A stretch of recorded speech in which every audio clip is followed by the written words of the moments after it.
And welcome back to another episode of Pokemon Knowledge. There's a lot of big brains in this hobby, but there are very few brains bigger than the one on the screen right now. One of the absolute true unsung heroes of this hobby, Okay, Mr. okay. Let me stop Mr. you. Let me Skaternesto stop you himself. right there. Yeah, chill, dude, chill. Listen, What's I've been waiting for this live for a long time. I've been really wanting to pick your brain about a lot of topics, but dude, I'm very happy to have you on.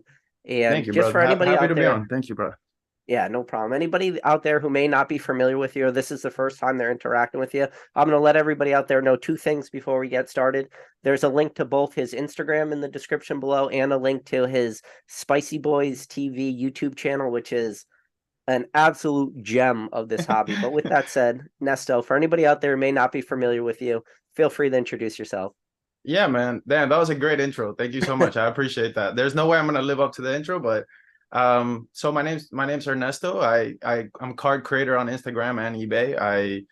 I'm a very small baby fish out here in the Pokemon game. But I'm working, I'm working hard. I'm trying to climb up, trying to get my knowledge up, trying to get my money up, yada yada, and sharing it with the homies, with the people I meet.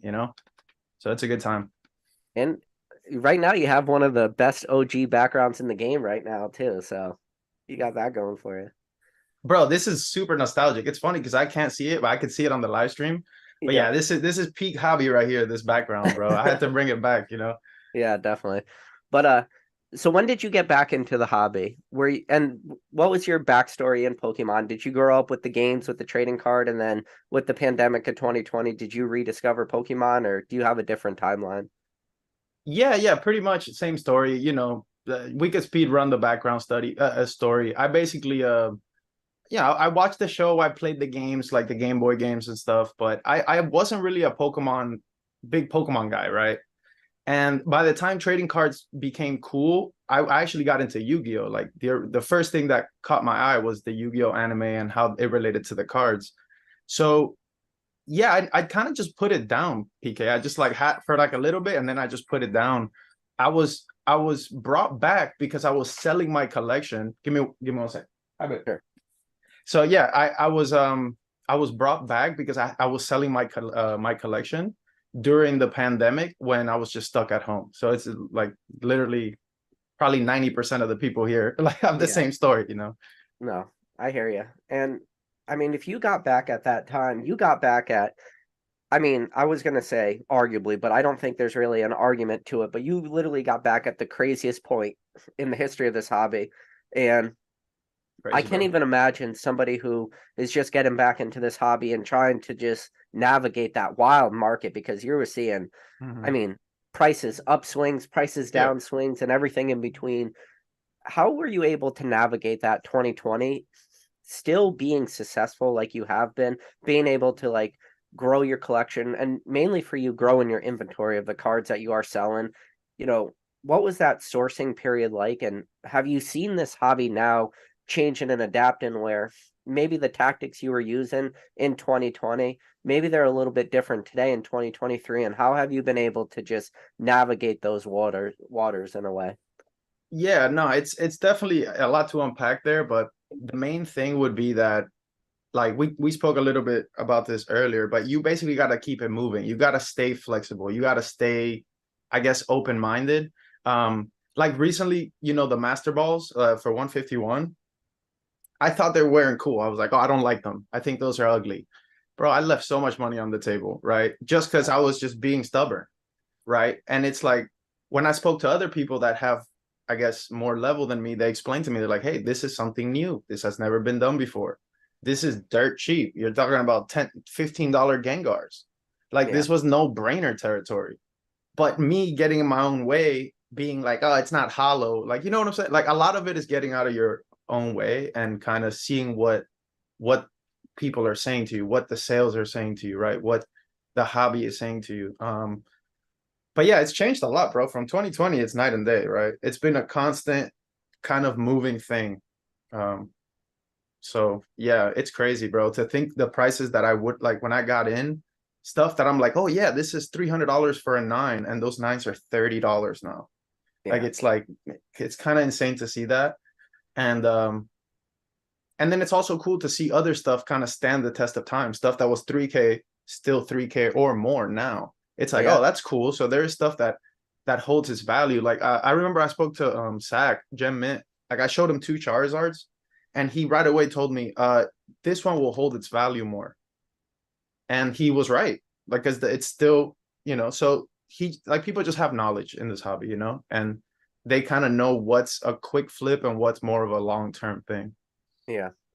What when you talk about the quick flip, are you doing what I've talked about before, is trying to do that absolute race to the bottom? Or are you trying to find stuff that are maybe, call it a little more nichey, where maybe the competition doesn't exist so much, because it's the competition that drives everything to the bottom, especially so quick, especially the obvious ones, the mass produced modern sets. But are you trying to find the more nichey stuff where the race to the bottom might not be so fast, or you going head deep and you're just doing whatever the market says?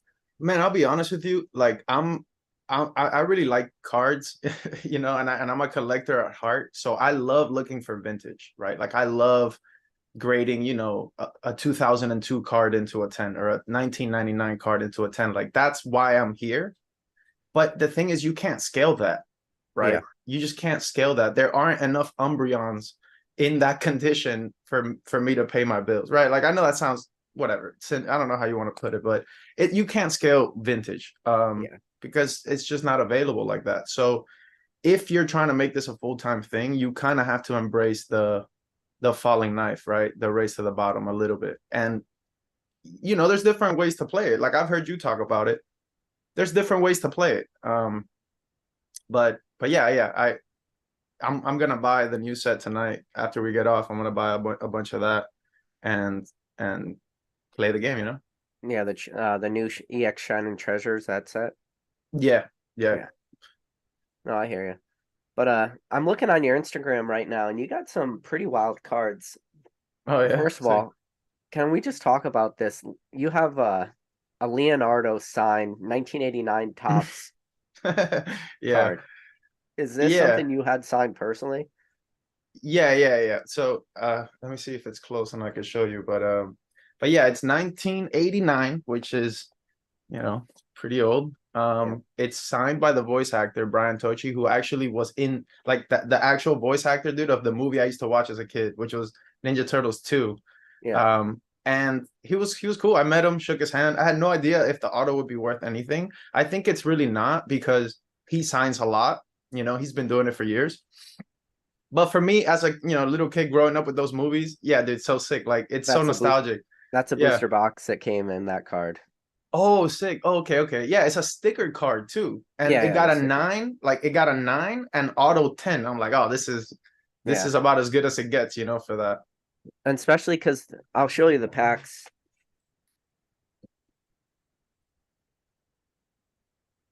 Oh, nice, dude. Let's see. So these are the packs they came in. Okay. They're wax packs, Mm-hmm. and they have like the Topps gum in it and stuff. So all the cards that are on the front are always just shot because they have a big stick of gum sitting on them. And then but yeah, no, they're pretty cool. It's a cool set. I actually have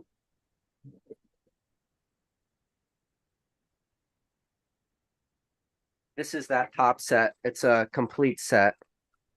So I don't know if this so like this is what the complete set looks like. And then Oh, snap, you have the complete set? That's yeah. actually sick. And so these are all the sticker cards.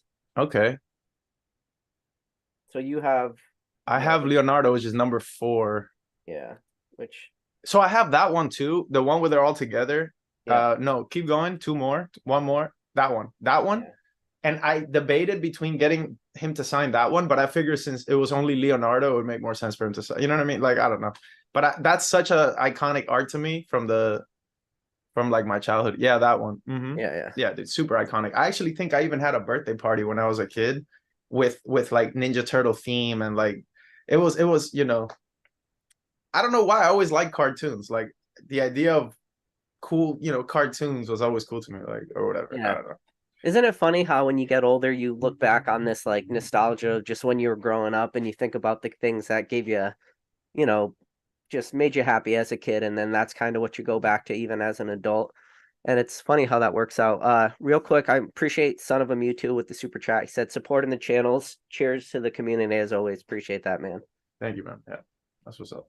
But Yeah, it's crazy. It's crazy, bro. Even there's toys that I had as a kid that if I just look at them, they just like teleport me to all those years ago. It's really crazy how that works. I think you should keep that type of stuff, you know. oh yeah. Like me personally, I don't have connection to base set, but I'm sure when you look at your base set Raichu, it does something for you, you Oh know. yeah. And so Still like does. yeah, dude, like I think like people overthink and big brain collecting way too much. Collecting is about that feeling. Yeah. That's it. It's like I don't know. That's my thought. That's my Well, thoughts though. like here's one of my most recent base set Raichu pickups. Like just the fact that you mentioned Raichu. So like this is my most recent pickup. Keep in mind, I have a million Raichus. Oh, that's the pre-release. I heard about that. Yeah. Like this is my most beat up copy that I recently received That's okay. because I Yeah. don't have an unlimited in a one. I have a shadowless in a one, Mm. but I don't have an unlimited, so I had to pick up a beat up copy, and I'm just gonna keep picking up every grade in between, and I'm doing what is the hardest thing anybody could do is I'm trying to complete a master set, but with all subgrades. So 1.5, 2.5, Oh 3.5, 4.5. no. Really? Yeah, and You are the pro. PSA just doesn't hand out 4.5. So like the one They're and a half gatekeeping. grade, They're gatekeeping the 4.5, bro. they're gatekeeping the 1.5, two, and the 2.5. Big time gatekeeping. You might have to send a note, like please. Like Please, I'm yeah. yeah, because that's funny. Yeah, it's funny how like you can get more for a one than a three sometimes. Isn't Oh that yeah. weird? That's so dumb, Oh, dude. hands down. You could get sometimes more for a one than you can like a 7 or 8, depending on the card. It's pretty wild. So Yeah. I like Um, to I like to try to do the one play, and it's actually a lot tougher than you would expect. But really? yeah, it is tough. I don't know why it's tough. I always end up with like twos. But I'm looking at your Instagram and I see you did the Pokemon Japanese Classic Collection. How is did you send any of those away for grading or are you just selling them as singles or what? Oh man, dude. Yeah, so both, right? It's a combination because unfortunately, like the print quality of Classic Collection was not that good. Like Yeah. I think I ripped like I don't know, man, like 7 or 8 boxes or something, and I got 2 gradable Charizards out of Out 8 of boxes. Yeah, wow. actually, like I got really lucky because Japanese sellers were selling like the 3 starter lots, you know, like Charmander, whatever, and Charizard, and I picked up a bunch of those, and I actually a lot of those came in more minty, but if not, I would have just swung on a miss like with all the boxes. It was really dark. I had to sell a lot of singles. Wow. Yeah, I still have lower back pain. It's not good. So yeah, but it was cool. I don't know. It was very liquid, super desirable, and then there were also double hollow errors that people were paying a premium for. So So I'm that not was nice. familiar with those. So what's that error? Yeah, so like again, the print quality being not so good, I guess they double printed some of the cards to where it's a double hollow, so it kind of looks blurry. It kind of looks like Okay. it where the stars are supposed to be, there's more hollow on top of it, so it kind of makes it, you know. And right away we started noticing that like, oh, these are weird, these are different, they shine differently, and they're on the energies as well. They're Yep. really blurry. So that was nice because people were paying a premium for that. So cards that I was selling for $4, I could sell for $9.99, which is insane, right? That's like getting 2 of them. Um, but it was good. Yeah, I sent a bunch to grade. I think I graded like 50 or something. Um, yeah, so that's crazy. And then I'm looking on I see you did you dabble a little bit in the 2002 the Japanese uh McDonald's promos. Those are Oh, bro, believe it or I not, that's like love one of my those. yes, that's one of my I favorite sets. oh, dude, yeah, anything 2002. I think 2002 could be the best Pokemon year, and it was the most slept on. You know, like all the E Series bangers, the McDonald's promos, the lottery promos. Bro, 2002 was bonkers. And like I'm forgetting stuff because I'm not a historian, but like, Yeah, versus series. oh yeah, yeah, all the Versus series. Oh my Yeah. god, dude, so good.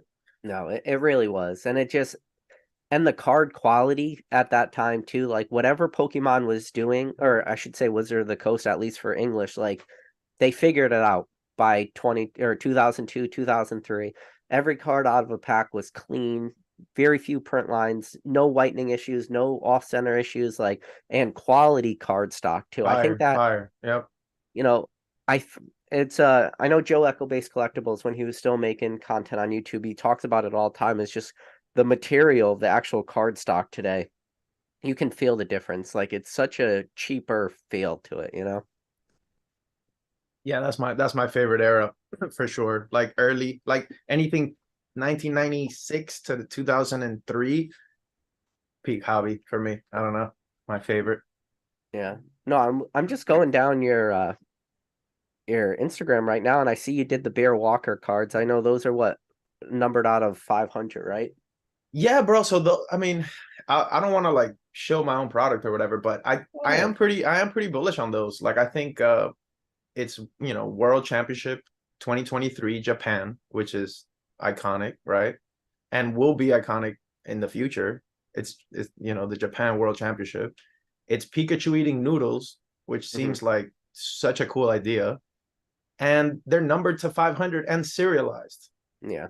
So it's like, to me, those cards should not, I don't know. Like I was getting those skateboards sealed PK for like 400, 450.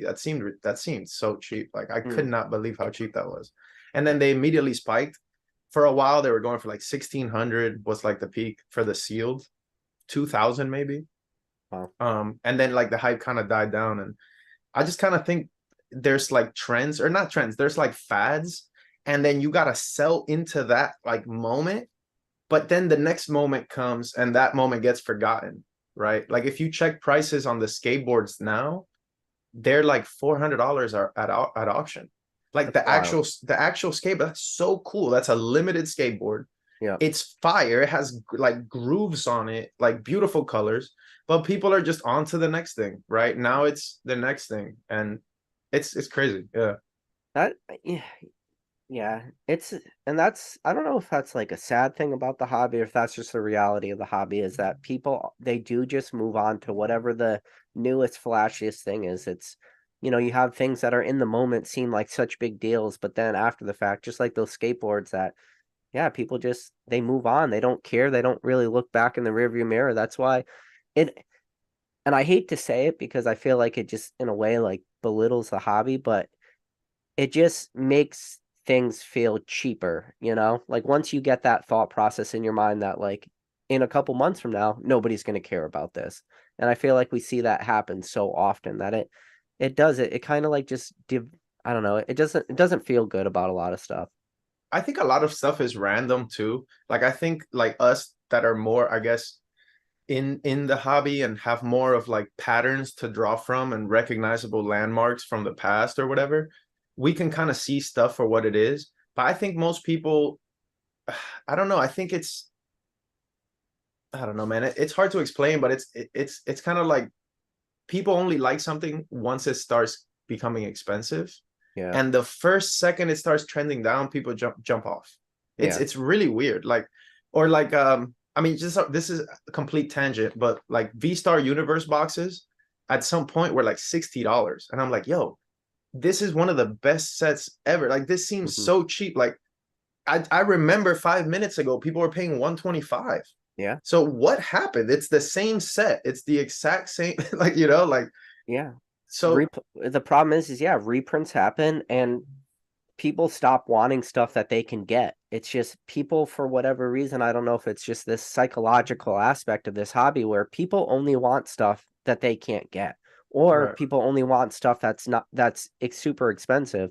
And the second that they can get it, they go, I don't want this anymore. The second that it no longer is expensive, they go, I don't want it anymore. That's why you'll hear a lot of people in this hobby who will say, I just want everything to go to zero, because, or I want Mhm. everything to go back to Yeah, 2012 prices, because if that happens, I'll buy everything. And it's yeah, like, well, that's yeah. statistically proven to not be true, you know? Hmm. So, Yeah. and yeah, It's it's crazy to think about like these guys that have crazy color. Like I was watching your live, I think yesterday or the day before, and you were talking about TCA and how he just has this massive collection. Um, bro, what do you like? Like, like how do you not retire, right? How do you not just sell it all, walk away into the sunset? Like to have, I guess, that I don't even know if it's passion or what, or dedication to hold everything and to be like the pillar and to like show the example. I feel like, bro, I would have sold everything He and did it had with, you got to keep in mind, he did it without owning a credit card. no, it's bonkers. The Like that man guy's story is didn't own crazy. a credit card Yeah. when he did this. Like, Hmm. he did everything with cash. There's very few people watching this Yeah. video don't leverage the shit out of different credit cards, whether, Yeah. and Yeah. I try to talk about that in another video. He did all that, and he's talked about it publicly, like that he couldn't get like a credit card for $500. He did millions of dollars and crazy collection buys, did all that with just cash. There's very few people can do that. And not only can do that, but then can do that to where they grow to the size that he is. And Well, the reason I didn't mean to cut you off, but the reason I brought it up is because when I think of somebody like Rusty, right? I think what's most impressive to me is his network and the fact that people trust him, yeah, right? Like if he lost, not lost, but if he sold his collection tomorrow, he would still be Rusty, yeah. right? He would still be the exact same dude. People can consign with him or whatever, or send them whatever. You get me, right? Like No, no, yeah. Oh, he's I get you. still rooted, right? He's still rooted.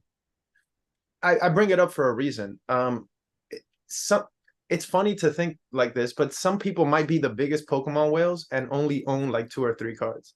Like their collection doesn't have to be massive, right? Yeah. Um like Squeaks, dude. Squeaks is a video game collector, right? Mm. But Squeaks is a big, you know, Pokemon guy. But his collection is video games. Yeah. And yeah, so I guess what I was trying to say is that a lot of it is just who you know and what you know, Yeah. not necessarily the cards you own, right? Well, I don't, yeah. And I think there's a third thing too, and is it repeatable? Mm. There's very few people that I think if their collection were to get wiped out tomorrow, meaning if Rusty's collection, and he's talked about it before on other videos, like if lightning struck the house or if a tornado came through and ripped it out, what would he do? Would he sit there and cry about it and, throw his hands up in the air and say, okay, I quit this hobby from forever? No, like he would rebuild it. And there's very few people I think that just have that it's a raw, like intangible, just it's just a quality about them. It's a quality that is required, and it's not something that you can teach. It's not something really that you can learn. I feel like you either So have it it's or like you don't. grit. It's like grit or something. Yeah, it's a Yeah. combination of grit and everything in between too. But he could rebuild it if he wanted. Maybe not. I mean, he couldn't rebuild the one of one items because if Yeah, they got yeah. wiped out, but he could rebuild the collection and he can network and use his selling platform and use he could open packs. He could do all the little things that he's done. And he's spent all these years building these infrastructures in.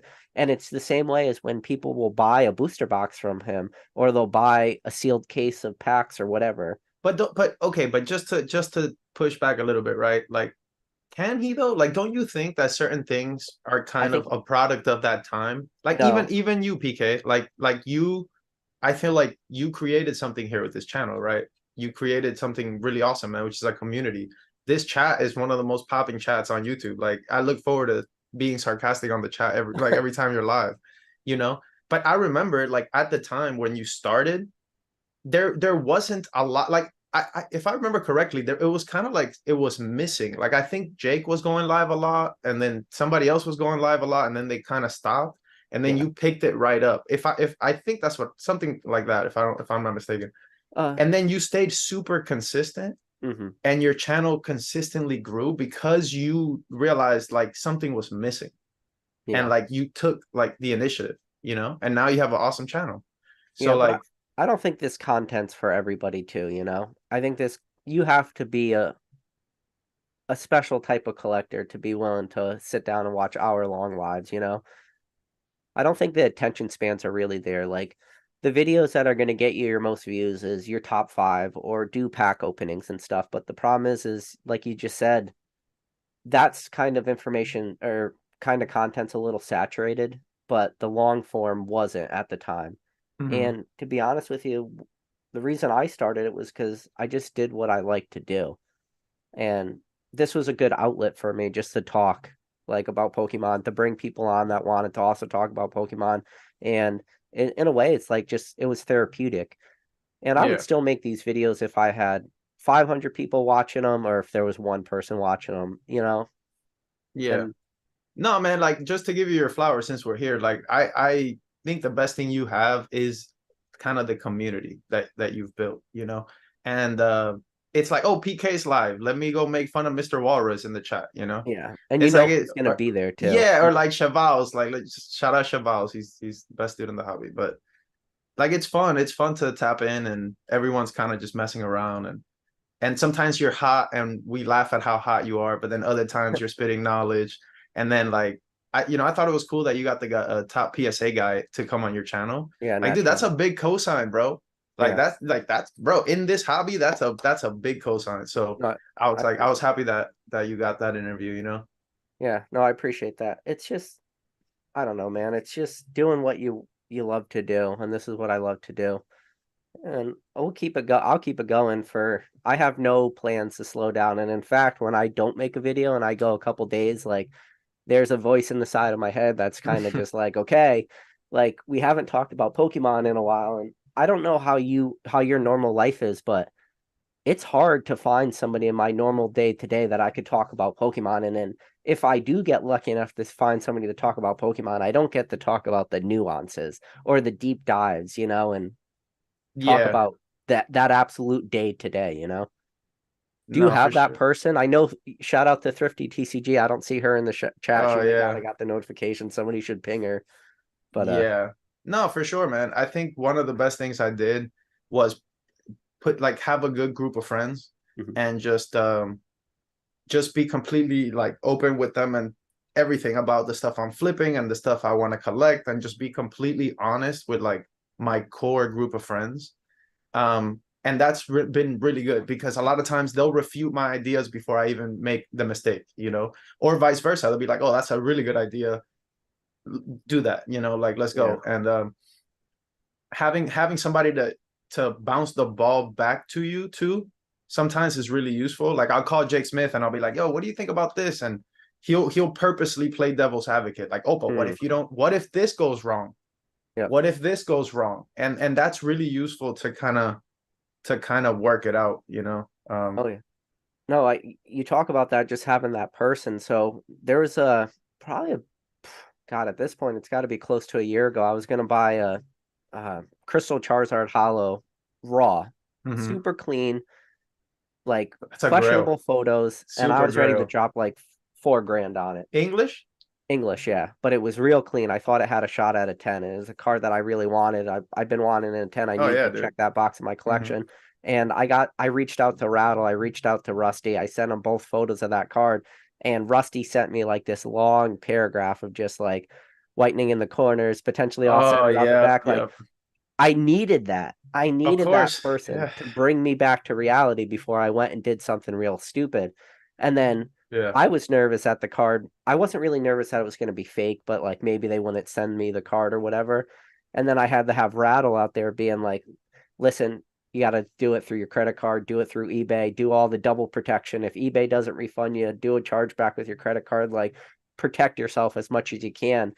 And then I needed two people to bounce off of and both of them to bring me back. And that's important in this hobby too, because if you Super. don't have that, you might make that mistake. And, to recover from a $4,000 mistake can take months, Right, right. No, for depending that's a on, lot of money, bro. That's a huge, yeah. I mean, that's a huge, I mean, for 4K, you can get a whole collection, Yeah. you know. So it's like 4K is a lot.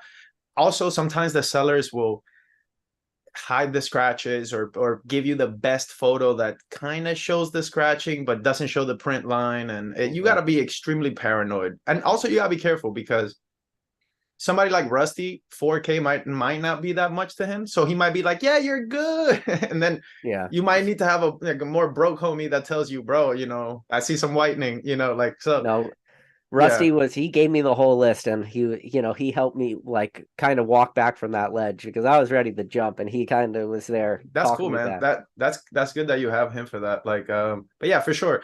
Like when I throw a link in the group chat, The only words that I'm waiting to hear is 5 seconds. Yeah. If Coulson types 5 seconds, I know I have to snap it because he's already about to buy it. Yeah. Any other thing, I already know there's whitening or there's something wrong. Or sometimes, bro, you look at so many cards that you just have a feeling. You're like, Yeah. something, I don't know what it is, bro, It's in but the this is air. You could this feel it in the air. There's like, yeah. something is off here. I don't know what it is. I don't know if it's the lighting. I'm gonna pass. And I'm sure I've passed on a lot of tens, but you got to trust yourself. You got to go with what feels right. Yeah. And you mentioned Coulson too, and Coulson's one of the good ones. I've had Coulson on, I Oh think, yeah, Coulson's the man, bro. 2 times. I like to do like my deal or like my annual Coulson check-in. Just where is Coulson at in the Oh hobby? yeah, Just dude. like where is Carmen Sandiego? It's like where is Coulson today?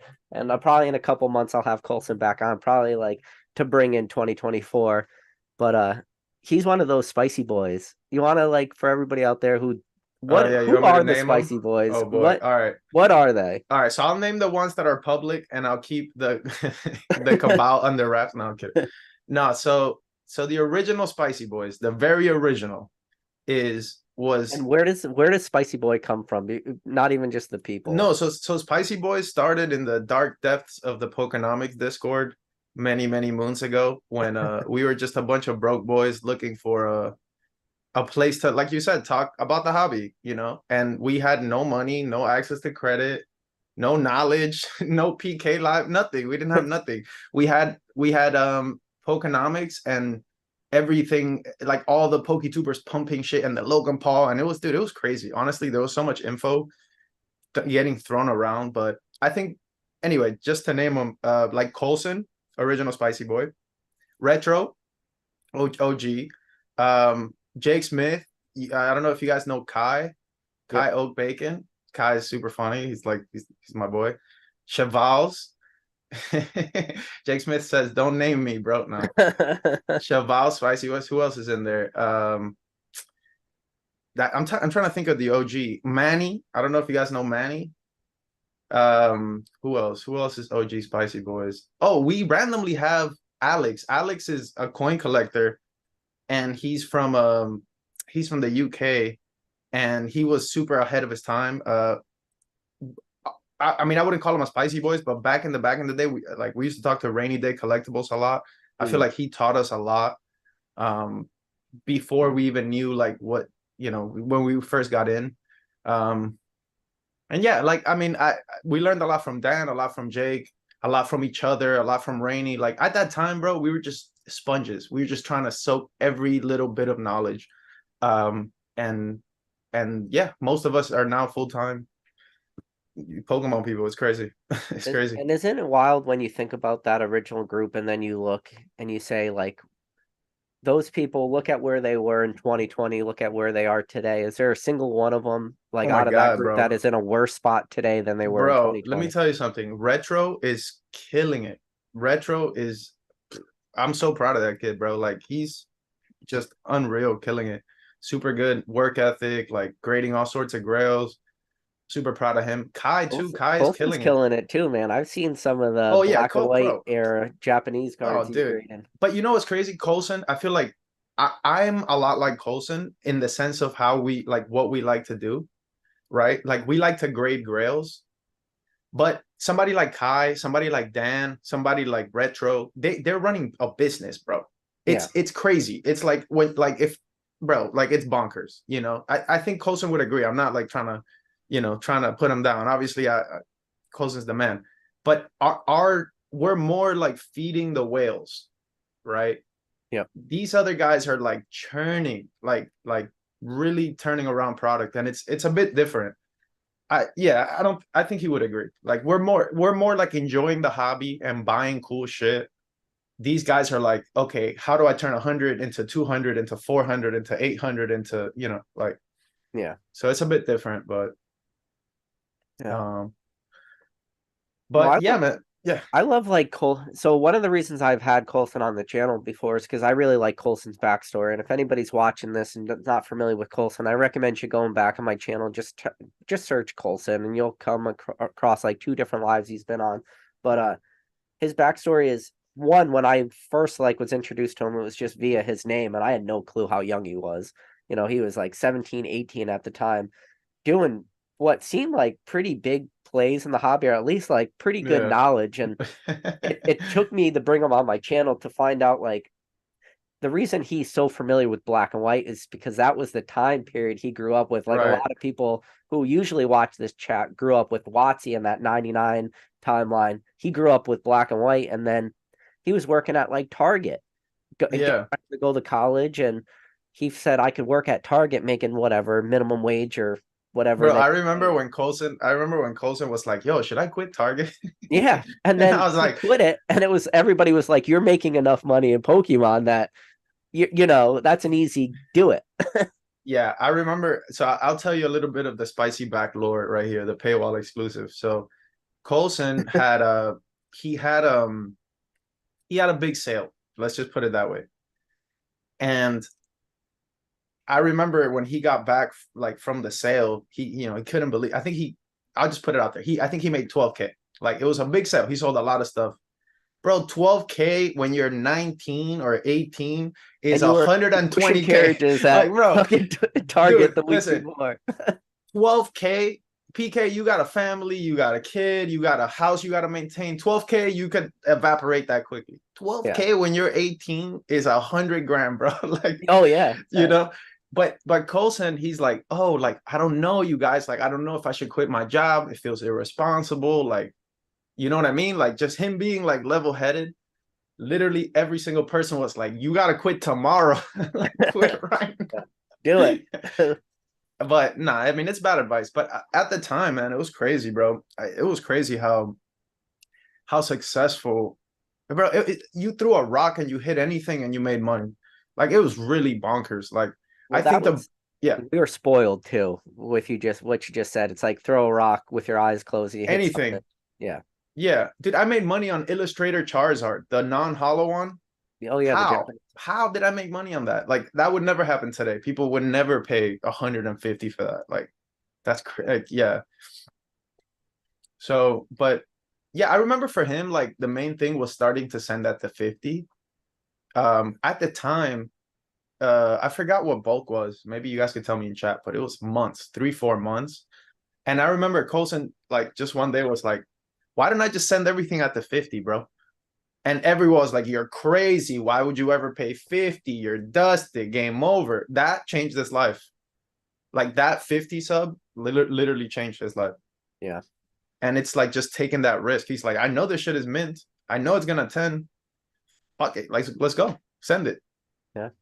And you know, he had a perfect timeline too of all the big Chinese whales came in, and he made some of those relationships real early on, and that was important, especially for the higher end to middle of the road cards. Like that was a huge benefit. Yeah, I need to find the whale, man. That's what I'm looking for. Any whales in the chat, hit me Yeah. up. You know, It's all about sometimes you just got to strike when the iron's hot too, you know. There's a lot of people, and some of the stories I hear people talk about is, you know, like they're like I could have did this. I should have did this, but I didn't. And they always have a reason, but sometimes if you just take that leap, it could be worth it. And Pokemon in the last couple of years has been a leap for a lot of people, and those that landed on their feet really landed and they started running too. So it's just it's a bro, it's beautiful hobby, crazy. man. It's crazy too because like I guess I don't know. I'm so lucky, right, that I found my friends and that I found Dan and you and Jake and all these people I learned from. And That I Thrifty. guess I oh yeah, well And Thrifty. we could talk about the SIG market too. Thrifty, I Oh, know. I'm down. Yeah, Thrifty for sure. But like I guess I don't know what it's like to not have these friends, Mhm. right? So for me, it was kind of easy, even though I put a lot of effort and a lot of hours. Bro, we were just goofing off in voice chat, like talking Pokemon. Like it didn't feel like, oh my God, I'm working so hard to do this right now. It just felt like I'm hanging out with my friends. And then randomly we started making money. And then we all realized, like, wow, this is actually insane. Like there's a huge opportunity here. But that whole process took years. Like, dude, years. Yeah. Like last year, I didn't even make that much money last year, bro. Like I was still half collector, half put my foot in the water, not really sure. Like I didn't really start going hard till December of last year. So realistically, like all of us are still kind of just getting started, like Yeah. so, And but that's things are changing, so it's hard that's a to know great what's way to gonna. put it too, is just getting started too. And I think what's going to come out of this crazy timeline, you need a like a drop off, because you're going to shake out some of that competition. You're going to shake out some of the people that maybe they're just not cut out to do the day-to-day Pokemon. And I've tried to go in the past and make pretty mean videos in a way where I titled the video, if you haven't made money in Pokemon in 2022, you're never going to make money in Pokemon. I think it's or something along those lines, where if you weren't able to capitalize on this crazy market, you may never be able to capitalize on this crazy market, because you're just sitting on your hands at that point. What are you waiting for? But there's going to be people that come out of this hobby that are just going to be doing such big things. And I want to say it was my most recent video or one before, I said, days feel like years, but years feel like days. Because when Mm, you're in the moment, it seems like everything is kind of going in slow motion and that's everything. deep. That's deep. I like that, bro. Well, you think about it, like Yeah, day to yeah, day, yeah. you got so much information coming at you. It's like new sets released, what cards are going to be graded, what's the market doing, what's PSA's turnaround time, what's CGC's turnaround time, what's the Beckett Black Label looking like? Like, are these cards going to be raced to the bottom? What's the next set that's coming out? What's the hit? What are other people doing? Are other people grading these? What are the 10 rates? This is all hits you in one day. But then Yeah, yeah. it feels like so much. But then when you look Hmm. back and you say January 2022, you're It's so like, that's fast. Yeah, yeah. Like it just happened. January It just 2021. happened. You're Yeah. like, that was years Yesterday. ago, Oh you know? no.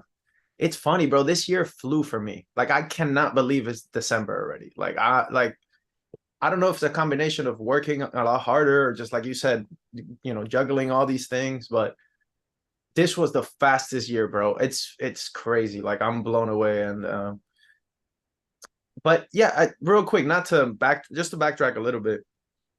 What kind of stuff is on your mind that maybe you want to like get somebody to listen to you? You know what I mean? Like you could throw the ball this way. Like what? Because I know you think a lot about the hobby. What is on your mind? Like what is the main thing? Like I have a couple hot takes, but like I want to hear you. Like what's the main thing you think about these days? Like or are curious about, or like if that makes, So yeah.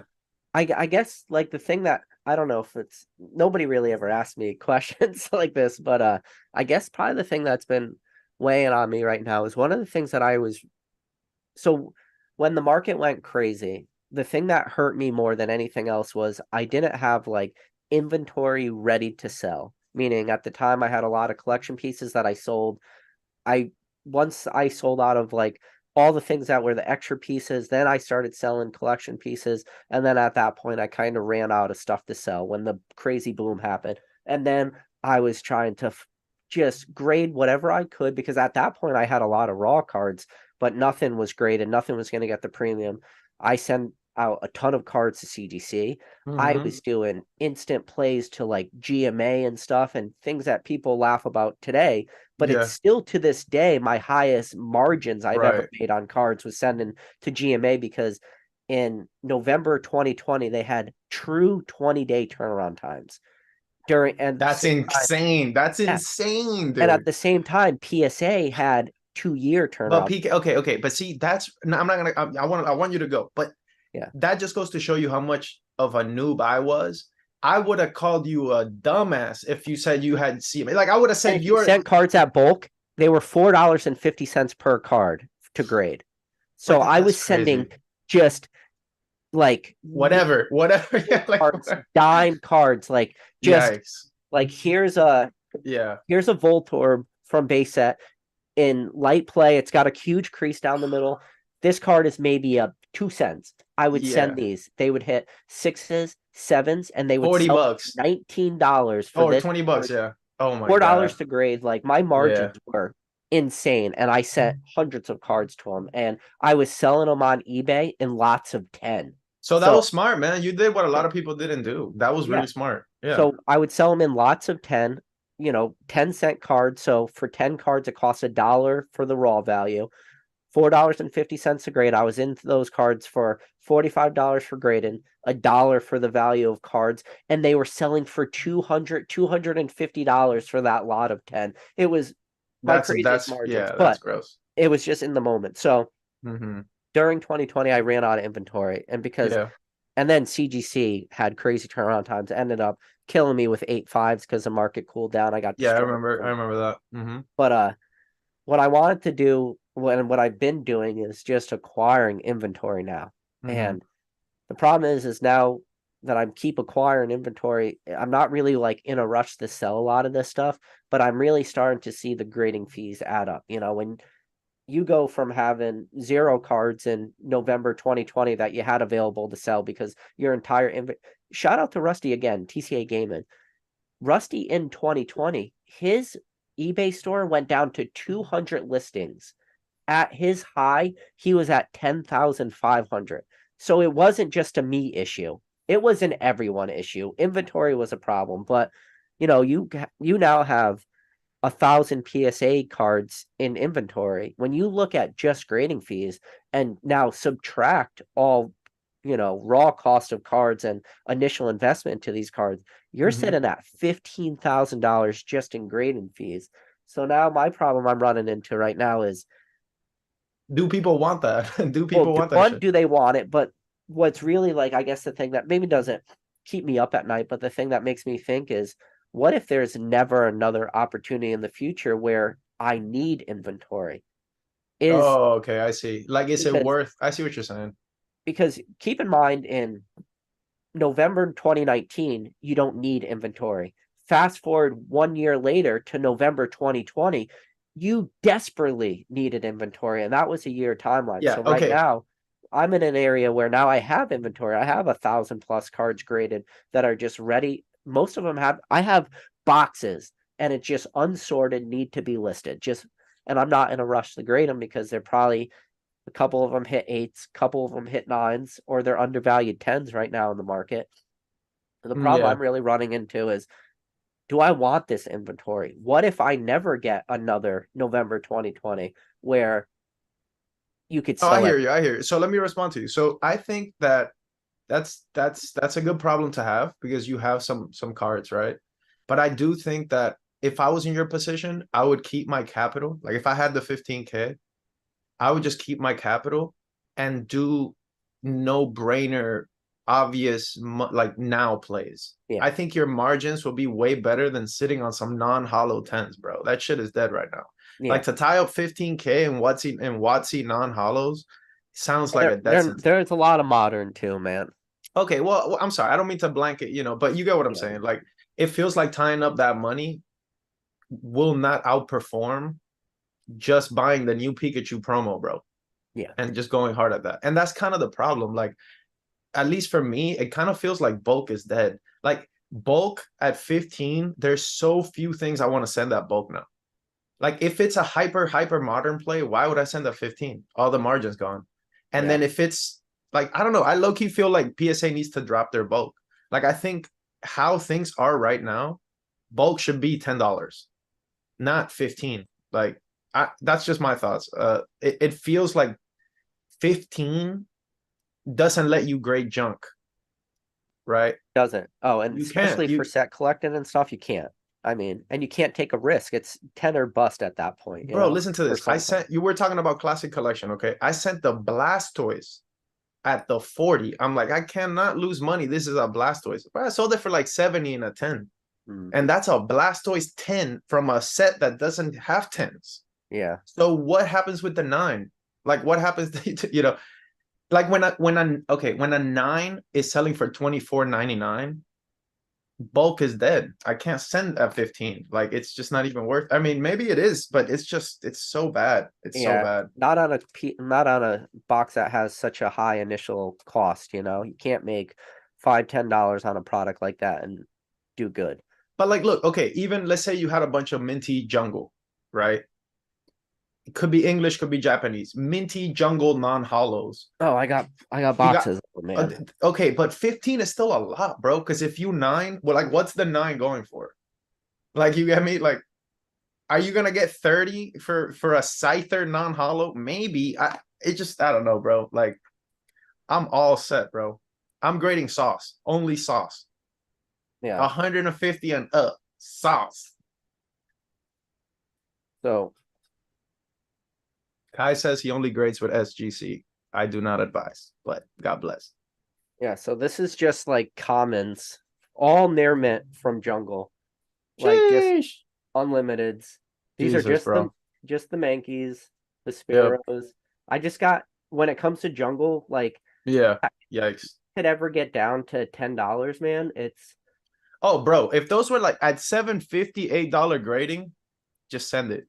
It's oh hard yeah, to lose because you're in for nothing. You already made all, you're free rolling. oh yeah. You can make so much money, but yeah, it's just what you said. It's just you can't send them right now. It's But yeah, dark, bro. It's dark. It's even darker in other card games like Yu-Gi-Oh! Nines. You're getting destroyed. It's really not good. I think I okay, so like why is that though? Do you think it's just the graded demand has disappeared? Like all the like I don't know, man. I have my I just think there's so much plastic out there now. Like there's so much plastic that there's more options, right? Like even you, right? You can spend the 4,000 on a crystal Charizard, but there's also a lot of other cool stuff you can get for 4,000 that's already graded, that's already dumb cheap. yeah. So I what do think you the think about problem. that? Like, No, I mean what you're talking about is just you. You got millions of cards being graded in Pokemon a year.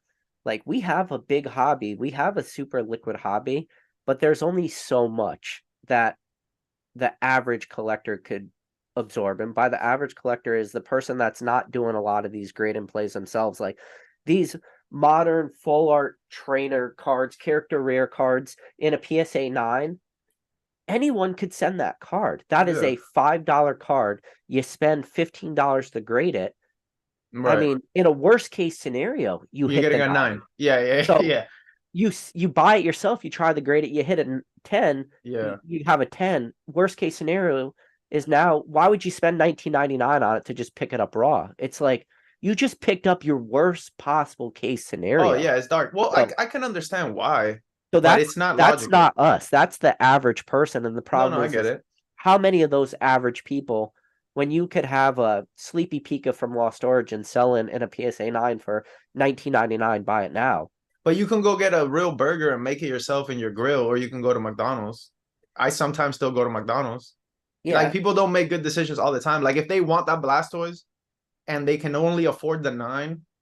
Also, think about this, and I don't mean to cut you off, but like think about this. People don't even have enough cards to meet the minimum grading submission, right? Like people don't have 15 or 20 cards to send. So to us, it's like, why wouldn't you send it at bulk? It's like, bro, because I don't have a subscription to PSA. I don't have card savers. I don't have penny sleeves. I don't even know the minimum. You get what I'm saying? Like it's we're in a different place with it, I think. Yeah. I mean, this is just like I have this pile right in front of me, which is my next submission, the PSA. I got I yeah. like the first one, man. What else you got? Let me see. Spill some plays, PK. Eh, What else you got? no. Pokey promos? No. No. Well, here's one of the cards. I saw this was on your Instagram post, a reverse Oh, out from Platinum. Seek. Yeah, I love Nishida. Is that Nishida? I think so. Uh, I don't. Yeah, Nishida. Oh yeah. Oh, I don't want to spill too much. No, Uh, you're good. You're good, bro. You're good. Don't trip. I there's get some. it. You don't want to show your grading pile. That's blasphemy. Yeah. Um, I want to see if I could like any that won't kill the market. Like, there's a couple of these in there. Some Sheesh. original Oh, black and white. you good? Did it survive the fall? Oh yeah, don't worry about that. Uh, So so no, but I mean going back to what we were talking about the oh, I love that card, bro. Ooh, is it minty? oh, Espeon? that's That's fire. Yep. That's a grail. Hopefully you tend that. yeah. I don't expect a 10, but uh, just some fan favorite. Like, here's like some starters in that pile. So Okay. Yeah. things that other people are just not grading, where you're not going to have the competition. Yeah. Some Okay. legend pieces, Nice. Yeah, I really like the legend pieces. little delta species. Just this is a bulk pile, man. This isn't like you know. Yeah, yeah. No, for sure. I mean, dude, That's about it for the plays that I'm gonna spill out of that pile. no, it sounds good. I mean, grading starters usually works out okay. Yeah. So I think that stuff will be fine. But I'm not sure the market wants that type of stuff like they used to, you know. I think that's the issue. Like I had a really nice Bulbasaur by a Rita in a 9. It was basically a 10, but whatever, it got the 9. But I couldn't sell that for 20 bucks, 25 bucks. Yeah. When it's like I just don't think anyone is even looking for that, you know. But yeah, I don't know. Maybe people just had their fill of plastic and they just want something else now. Who knows? Here's an example of like one of those cards, just from a Bulbasaur from Fire Red Leaf Green, graded a 10. No, Like nice. Yeah, that's a there'll be girl. somebody who wants this card. It's just a normal non-hollow from Yeah. Fire Red Leaf Green, you know. And there will be somebody that wants these. It's just you can't send these cards in 7 condition, you know? You got to send them in 9s or 10s and really hope for that 10. And that's where you got to be picky and choosy. Now, if bulk gets down to 10, though, like you were talking about, then I could look at some of these cards and I say, okay, I don't need to like guarantee a 10 anymore. I could hope for a 9. Or I hit a 9, it's not the end of the world. Like at 15, you hit a 9, it feels like the end of the world in a way. Yeah, for sure. It's funny, bro, because I think when the margins on the graded get so small, it makes selling it raw more appealing, right?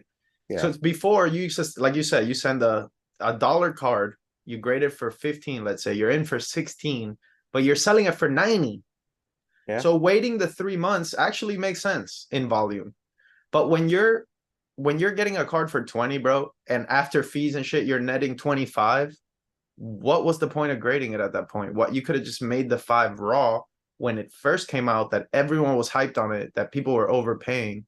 Like I'll give you an example. You know the special deck set that just came out where it's the Blastoise, Venusaur, Charizard, and it comes with the 3 ARs, the Squirtle. It just came out. Not the Chinese one, the Japanese Here. ones. Yeah, hold on, I'll show you. Oh yeah, they come in like yeah, I know which ones. They come in the This boxes. one. Yeah, okay. So it comes right. So in that deck, It's this Charizard, right? But in Japanese. right, it has a different I'll show you. It's a different art, but basically you could pick these up for like $1 each. Yeah, okay, it's different Charizard. Yeah. Okay. It's the same thing, right? Basically, but so these you can pick them up for $1, right? And then you can sell the set of 3 for $6.99. Mm, So that's not a home run, but that's a clear double after fees, right? Which means every dollar you put into this, it's a double. And yeah. it's right away. No grading, no waiting, no subjective 9 or 10, no need to sit on it, no nothing. And it's not illiquid because it's the big 3 for $6. Yeah. You get what I'm saying? So like I No, think I that get it. when we started the convo, we were talking about being flexible. I think if I can make $10 in one day, that's better than $20 in 3 months, right? Yeah. So You it's could yeah, turn that few dollars over and over again in that 3-month timeline. Yeah. like Thrifty, bro. Thrifty is an absolute hero. Like Thrifty's printing right now. Thrifty is printing because she went more towards raw. She understood that, like, okay, like everybody has their skills, you know, like her skill is buying lots and she's really friendly and she knows where to dump it and she's crushing it. My skill maybe is more like I said, more like Coulson, like we're good pre-graders or we're good at like buying that more expensive card or whatever, Thrifty right? knows where to dump it. That's her secret sauce right No, there. but she knows the prices too. She knows the prices. She doesn't have to check, right? She knows. Yeah. And that means she could snap stuff quickly. She can negotiate faster. I would have to check like what that goes for. So it's just so much opportunity, man. There's so many things you could do. You just got to figure out what you're good at.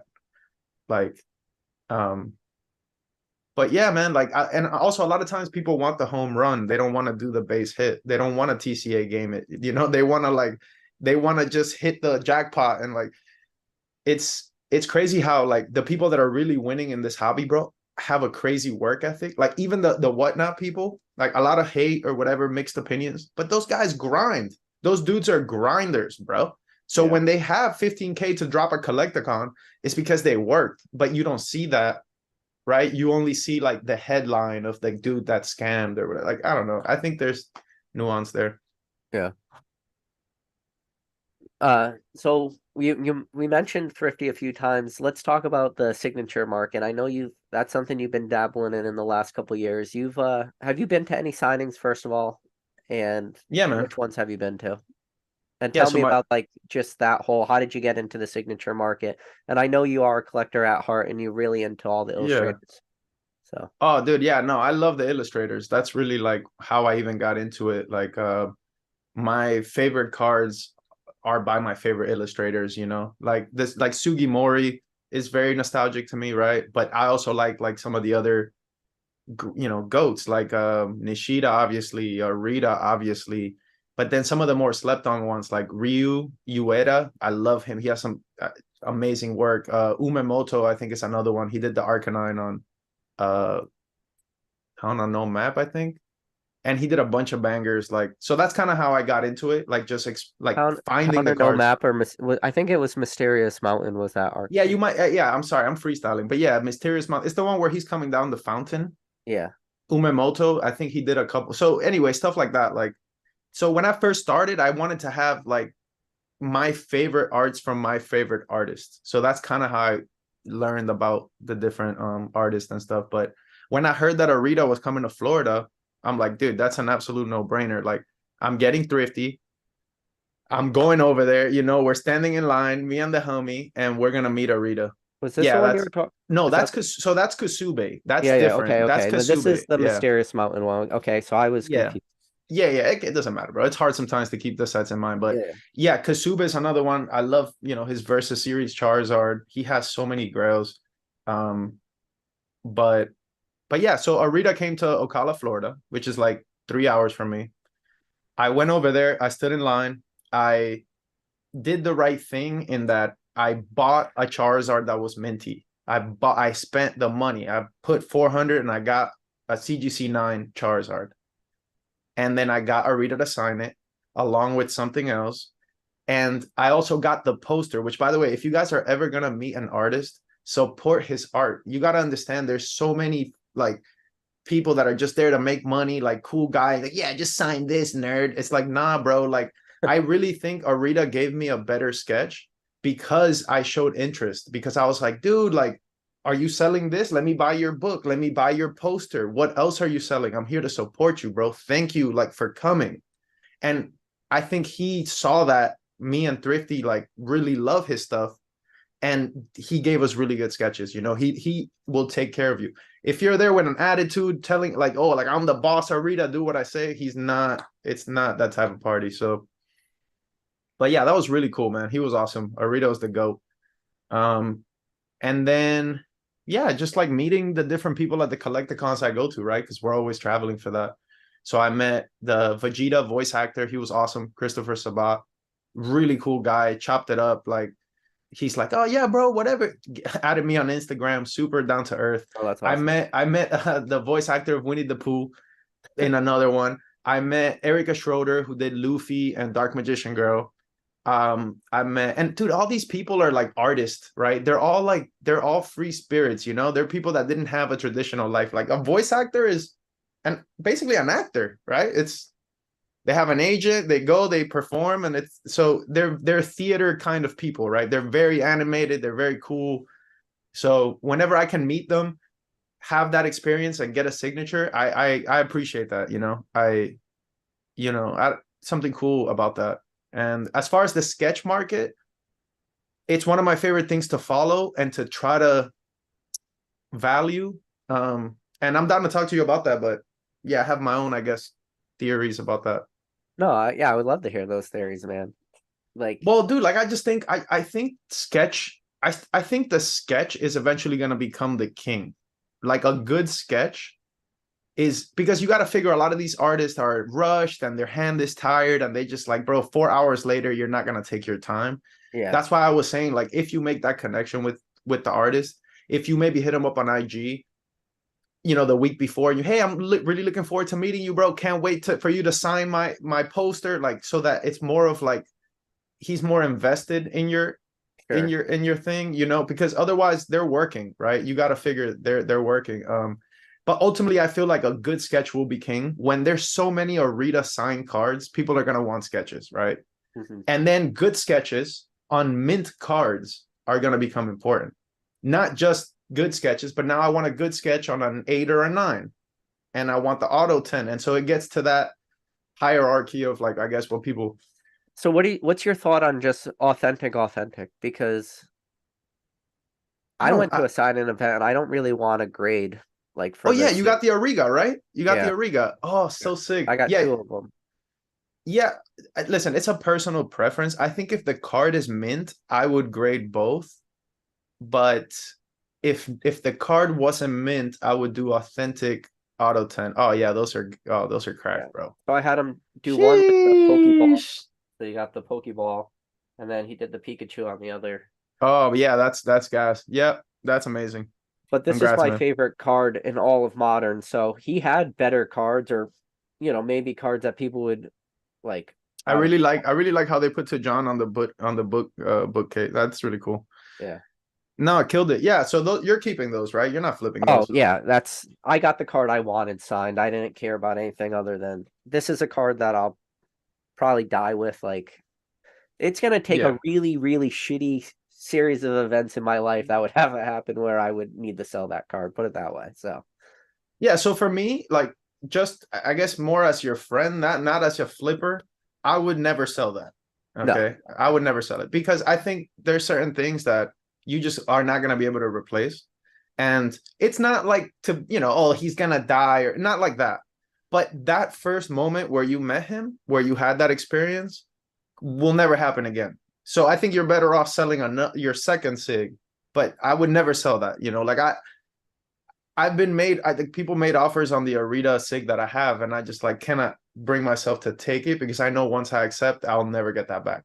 Maybe I'll get something similar, but not that, right? And that brings me to, I guess, this point, which is like, it's so easy to get caught up with flipping and making money and scaling, and so easy to forget why you're here to begin with, which is, right, the joy that the cards give you, and the feeling of accomplishment of getting something special that means something. yeah, no, I, I think that's the truest line you can say in this hobby because as long as you don't lose sight of like why you're in this hobby, and yeah, that is definitely one of them, and especially for you to have that sort of connection to the artists and the cards and to have that in person meet up with and yeah, and you mentioned it and I didn't want to say it, but you talked about like death too, Yeah. and as morbid as it is to say, like there will come a time when people just won't be signing anymore, and there will be a point in the future where you won't be able to meet your favorite signer because they might be gone. Like these guys were making a lot of this artwork in '99, like they're getting old to this point, and it's morbid, but it's the truth. And if you have those memories, that card could be a lasting memory and could help tie you into that artist forever in theory. Bro, I wish all of them did it. Like, I wish some of the modern Pokemon people would do signings like Arita. Yeah. Like, I have so much respect for Arita for taking his putting himself on a plane and going all over the world. He just went to Oslo. It's freezing, bro. Mhm. It's December in Oslo, and he's out there, and I love that because I think okay, obviously, if we're being cynical, he's making money. But if we're not going to be cynical for a second, Arita does not need to go to Oslo in December, right? So he's doing that to show to push his brand, right? To put himself out there, and he deserves everything he gets. Like, he's goated, bro. Yeah, Arita's not only worked on Pokemon, but, like, have you seen his own work? Have you seen how he's, like, auctioning his personal work? He has his own website and stuff. He does all that through.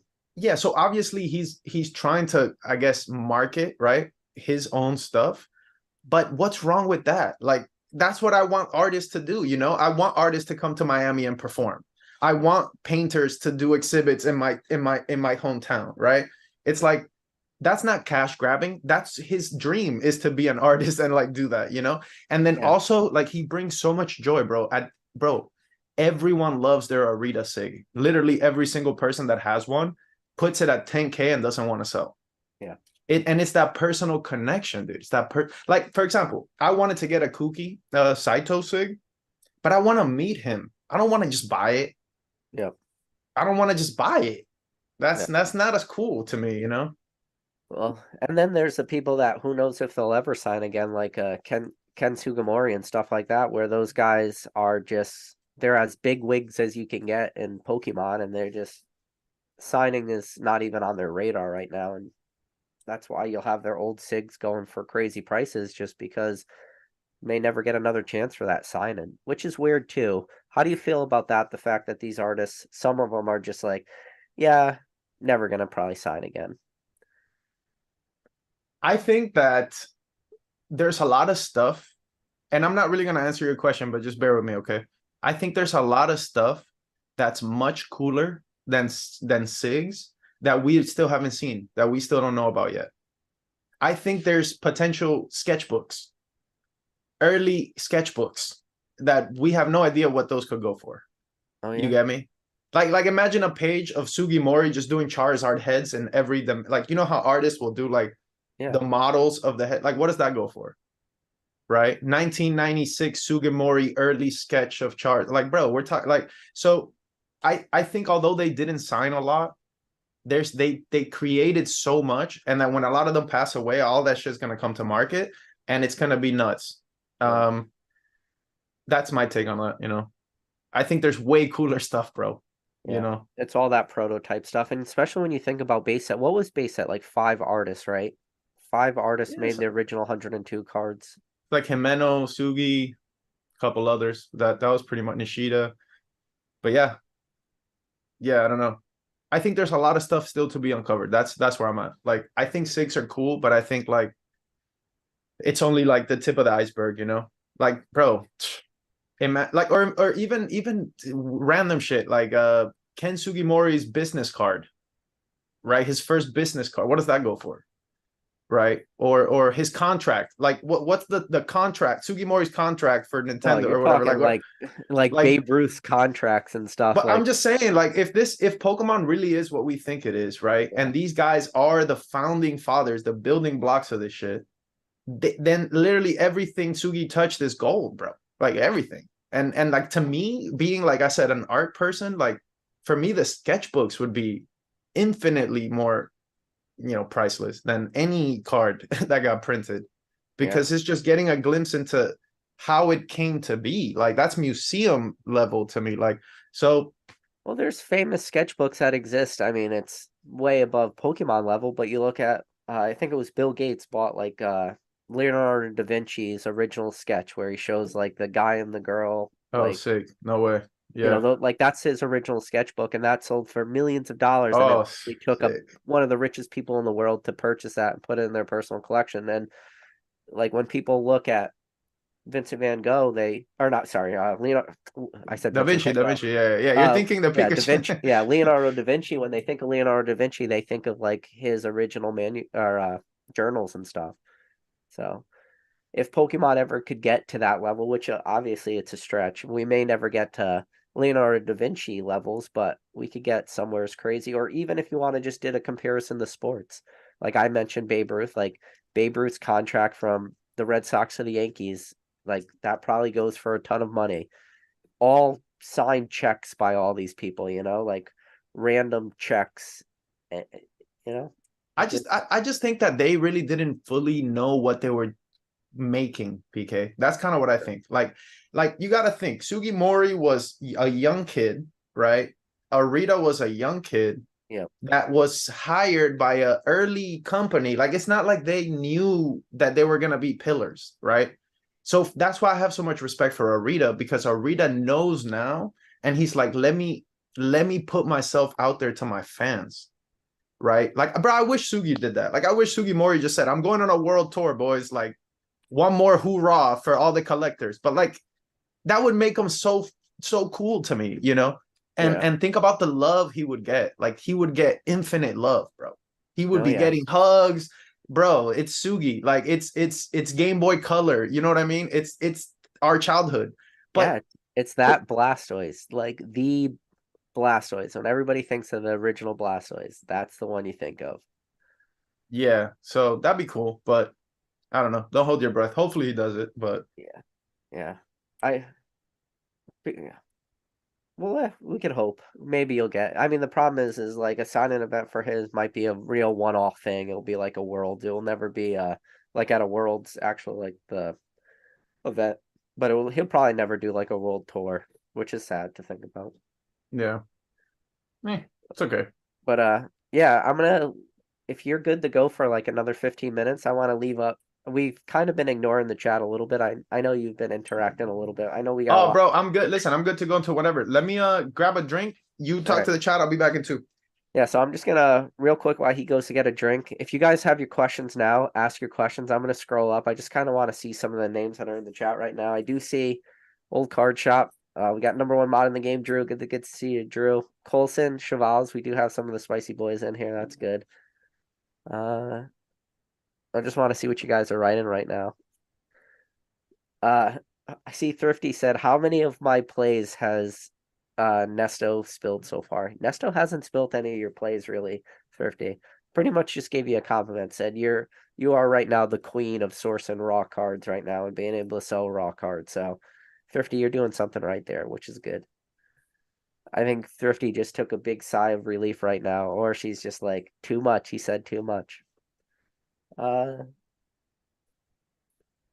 so Cheese Seed said, but people can't control PSA population, take advantage of that to make money, so they won't drop bulk rates to keep population premiums. Uh, yeah, the problem is if PSA, if they drop prices, they could just make so much more money. It's the amount of cards that will be flooded into PSA if you get a $5 drop in grading fees could be insane. And really what a drop in PSA's prices can do, like ignore pop control. If PSA wanted to destroy all competition, that's all they have to do. We saw what happened with competition when CGC was at $15 and PSA was at $15. At the time, I've heard anecdotal like from people that CGC's turnaround time turned into less than 1 week for bulk when CGC's price was 15 and PSA's price was 15 for bulk. And if PSA wanted to and really want to just crush all competition, they can drop their price to $10 per card, or they can say, okay, CGC's grading cards for $8.99. We're just going to drop our bulk rate to $8.99, and we're going to destroy all competition overnight. Like I've heard people recently mention SGC as you should send cards to SGC because they have quick turnaround times and they're super cheap. It's like, yeah, but there's no premium there to sell those cards.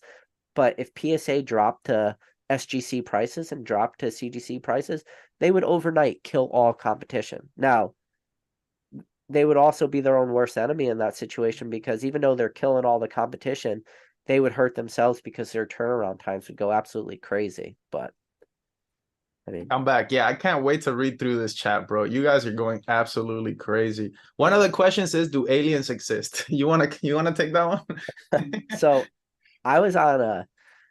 Are we gonna do the alien rant? No, no, no. So You're good, bro. Go ahead. Do your thing.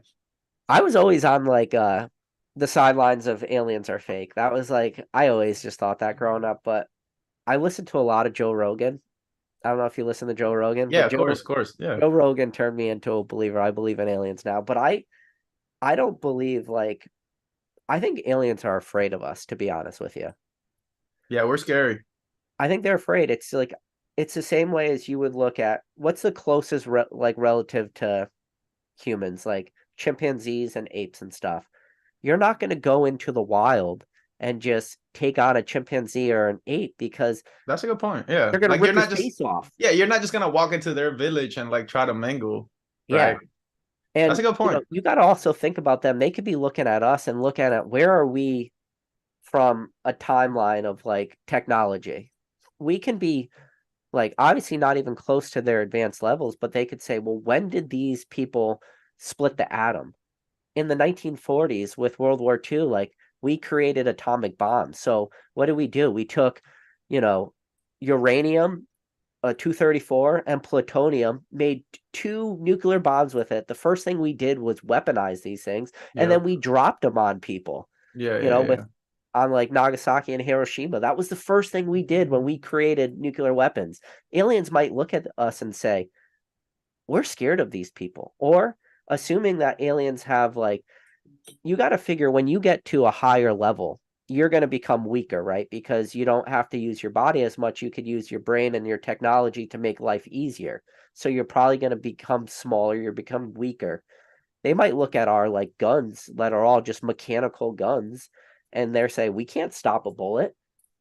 There's hundreds of millions of these humans own weapons that could kill us. Like we Yeah. don't, and there's no way to stop, bullets and stuff. They could just be super afraid of us. That's like what I have a fear of. And because of that reason, like they're just never gonna contact humans until real long into the future when we could get our Well, shit together. yes. I mean, listen, I do agree humans are pretty scary, but I also think that humans have done incredible things, right? Really incredible things. Like even you and me right now are having a convo, Yeah. and it's live on the internet, and not to mention like medicine, right? Or like science, the science that we've came up with. And of course, yeah, I'm pretty sure everyone agrees dropping atomic bombs was a really, really big mistake. But also like it happened. What can you do? It doesn't mean that we're net negative or net dangerous. Like I don't subscribe to that. I think humans are extremely interesting, the most interesting species we know of. And I just think we're still growing. We're still becoming fully what we're meant to be. I think with the alien thing, I think if I understand correctly, the problem is that we're just too far away from anything resembling an alien to where it would take hundreds of years for even a message to get to them, right? So like, But that's with our understanding of science. Like that's when you start talking about like, you get into quantum mechanics and stuff, and you get into, bending gravity and stuff like that, and you start getting into black hole theories and, if you could actually like harness dark matter, if you could get into like the real crazy nuances of like obscure Stephen Hawking, yeah, theories. And then you could start to bend space and time so you could move at speeds greater than the speed of light. Like, because at that point, you're like damn near traveling like interdimensionally. And if you could find a power source strong enough where you could bend gravity and have like gravity based engines, things that like our minds can't even really comprehend at that point, like you in theory could. yeah, they would have to be so advanced, right? They would have to be on like a whole nother level, right? I guess I guess we would prefer them to be more advanced because then they would find us, right? And save us potentially, right? But I think there's just a lot of potential life in all the way in the other side of the universe, right? Like in if there if that even makes sense to say the universe has another side, but like you get what I'm Well, saying? the Like it's universe is so far, constantly expanding though, so. right? But that's what I mean. Like there could just be a situation where you can never get to them, right? Like their whole civilization dies before ours was born, and there's just no way to go back in time, right? So it's trippy. I mean, we can go down the weeds, but Well, I yeah, thanks a lot, or yeah, chat, asking us about aliens. I believe in aliens, bro. Yeah, clip it. I believe All they're right, out there. what's the next question? uh let let's see. uh Somebody said, bro, CGC's turnaround time wasn't 1 week, it was 1 day. Yeah, there was a while. Yeah, uh bulk used to be 3 days, bro. That was so crazy. yeah. uh Mr. Waller said, people making money great in at $15, but still need to lower the barrier to entry. We need Dan on. Yeah. Old Card Shop said, best Christmas movie. Ooh, best Home Christmas. Alone, Home Alone. Christmas Vacation or Die Hard. No, Oh, Christmas I Vacation. like Coming Home for Christmas. That's an old one. I don't know if you've seen that one. I Coming haven't Home seen for that. Christmas. Yeah, I think that's what it's called. Hold on, let No, me make sure. Christmas Vacation with Chevy Chase is that's one of the best ones to rewatch over and over. Elf is good too.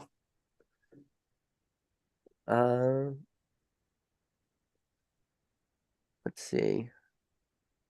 People are saying spicy. Oh, that was that said spicy question. Uh, let's see. Cheval says it's not the money lost, but the binders along the way. I like that, Cheval's. Shabazz such a troll, bro. Shout to you, Mr. Chevy. Beat says PSA bulk went down to $12.99 this past week, but I think it's over now. It was a holiday deal for club members. It wasn't $12.99, it was $13.99. So you could save $1 a card, but yeah, it did. That's It good. did go down. Jester Beat said the PSA bulk went to $13.99 right after he said his $800 order. That's rough.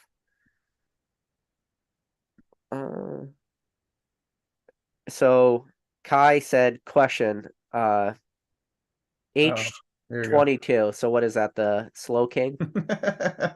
Yeah, so basically, so Charvy is also a spicy boy, and his favorite card is H22, Aquapolis Slow King, the Japanese version, obviously. The superior version.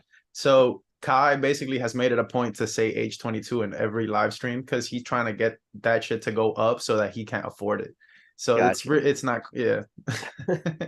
But I think Charvy already has one, but I'm not sure anymore. I don't know.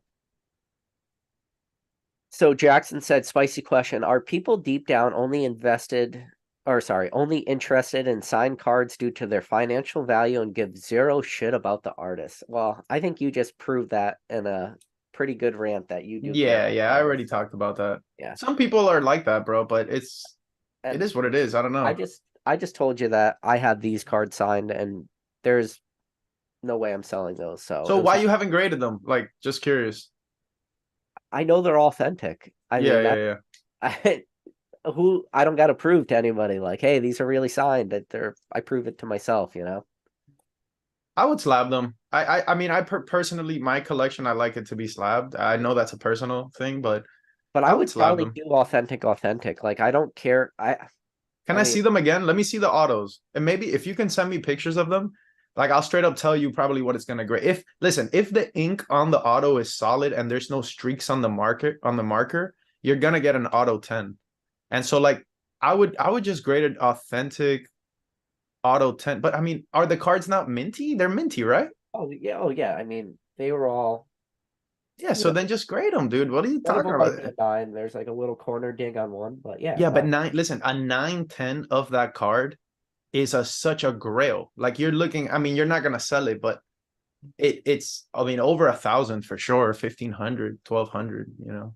Yeah, So and it's protected, right? Like for me, the slab is to protect the card, right? You accidentally, spill some water or some coffee on it or whatever. So sure.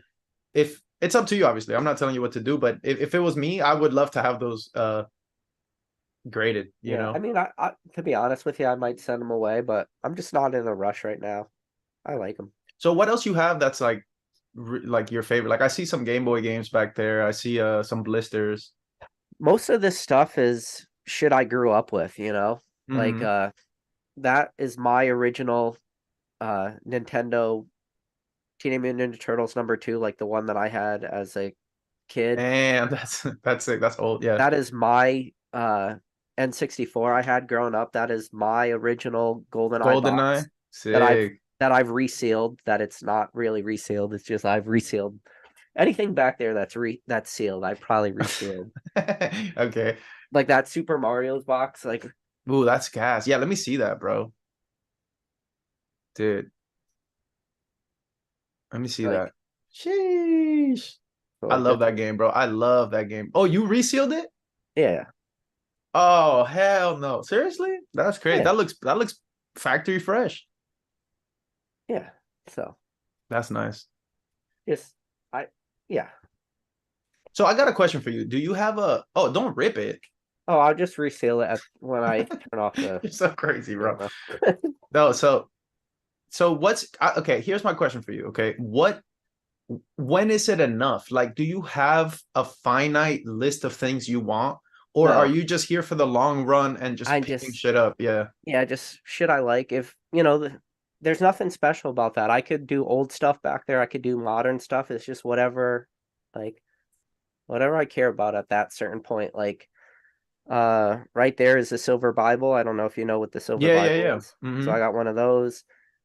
Like those are actually original sealed VHSs that I picked up. That Nintendo controller right there, it has dog teeth marks on it. That was my dog bit that controller Oh, when I dude, was you a can't, kid. yeah, you can't put a price on that. That dog's been dead since like Oh no. 95, 94 Oh, dude. maybe. Yep. So that controller is Yeah. priceless to me. There's just Yeah, that's wild. That's cool, man. That's so cool that you hang on to a lot of your stuff. I feel like, I mean, so I was born in Cuba, so I left a lot of my childhood shit over there. yeah. So I barely have anything from when I was like under 10, you Oh know? well. So it's kind of interesting, right? Like, I don't think I even have a single childhood toy. Maybe I have like some little green army rangers or something, or maybe some chess pieces from when I was a baby. But Yeah. other than that, bro, nothing made it. So that's cool that you have a lot of your childhood stuff, man. That's congrats. That's awesome. Yeah, that's all stuff I just want to keep, and then everything back there has some sort of special story to it. And So what's that Charizard magazine right there? What is that? so, My bad. I'm making you work. Can we put that in plastic or what? What are we doing? so this is a PSA magazine. Before they became the PSA magazine, they used to be the SMR, and this was from Oh, 2017. And obviously, they probably shouldn't have had the rights to do Charizard on it, but I always thought it was cool, that's really cool. and it's sealed. Let me take a screenshot. I'm trying to grade some of those. No, I'm kidding. The only other person I know that owns one is Basic Trainer, and then Of course he does. so then I have one of these sealed too, if you know what these are. Nah, what is that? So this is a Duelist magazine, and it's important one because it's from September 1999. And if you look on the back, if you're familiar with the W stamped Mm-hmm. cards, this is where you got that W stamp Pikachu from out of Oh, I this. see. So like that's the card still in the original seal. Oh, wow. That's nice, man. So I mean, you got to think September 1999. That's a Sealed sealed. Pikachu promo, Eevee. Yep. Yeah, that's a grail. Yeah, Hell yeah. and I mean, yeah, just the cover art. I mean, and then That's this cool. Yeah. one, I made an entire video talking about this one because it's got Ash in the Yugi outfit and then Yugi's Oh, that's Ash's fire. like pokey outfit on. And then if you look, Oh, yeah, yeah. That's Pikachu. That's yeah, but yeah. with like the Yu-Gi-Oh! And then they did the blue eyes to more look like Charizard. Oh, So sick. Damn, I've never that, seen that before. That's cool, man. yeah. Yeah. So then this is a Beckett magazine and it's just cool. Like this one I've like made shorts out of and stuff. It's Yeah, so pretty wild. I think for stuff like that, I wouldn't grade it just because you can't enjoy it. Like, Yeah. like when you grade a magazine, you're basically turning it into a front and back cover. You see that bottom line right there? Pokemon booster boxes Oh only no. 59.99. So you Sheesh. get Team Rocket. Was Yeah, that yeah, Team yeah. Heroes, Jungle, or wait? Yikes. So that's sorry. It goes Team Rocket, Neo Destiny, Jungle, Gym Heroes, Fossil, and then base set. You could get any of those booster boxes for 59.99. Can you imagine? That's insane, bro. V-Star Universe prices. Yeah. But that's the thing. And this magazine came out in January 2003. So right when Expedition was released, there's like an article talking about Expedition as the new expansion for Pokemon and stuff. And yeah, they break down. There's a set list for all of Expedition. It's a cool magazine. That's a great, yeah, that's fire, man. I like this type of stuff. Like I mean, look at just the N64 games that are showcased. Oh, You dude, know? trust me, I get it. I get it. I have the weirdest things that I kept just because they have cool N64 art. Like I Yeah. randomly have Pokemon Snap. So Yeah. there's like a little game booklet that comes inside that has a bunch of like basically snap Pokemon, right? Yep. So to me, that little booklet is so undervalued at like $2 because you can just see literally every Pokemon in 3D. Like it's so sick. So Yeah. sometimes I was buying the Japanese Pokemon Snap games, selling the game, and I just keep the booklet and I just like have a couple, gave one to my students and stuff. So Like dude, anything with N64 art is peak. Like good. I don't know. I love it. Like Yeah, N64 has all the nostalgia for me too. So, same dude. uh, I think Mr. Waller said the alien saw PK selling old maid cards for $40 in Charlotte and felt fear. Yeah, I could see that too. Uh, let's see. Yeah, the chat's wilding tonight. You guys are going crazy. Old Card Shop quoted me, said Joe Rogan made me believe in aliens. Yep. Uh, let's see. Basic trainer, bro. Pillar. Confirmed pillar. Let's see. Jackson said, "Spicy question: Does Pokemon Company have a private helicopter that lifts Sugi into the sky before another wagon Pikachu incident?" Eeh. Old Card Shot said, "I swear to God, PK, you better talk about aliens in this." Yeah, I already did.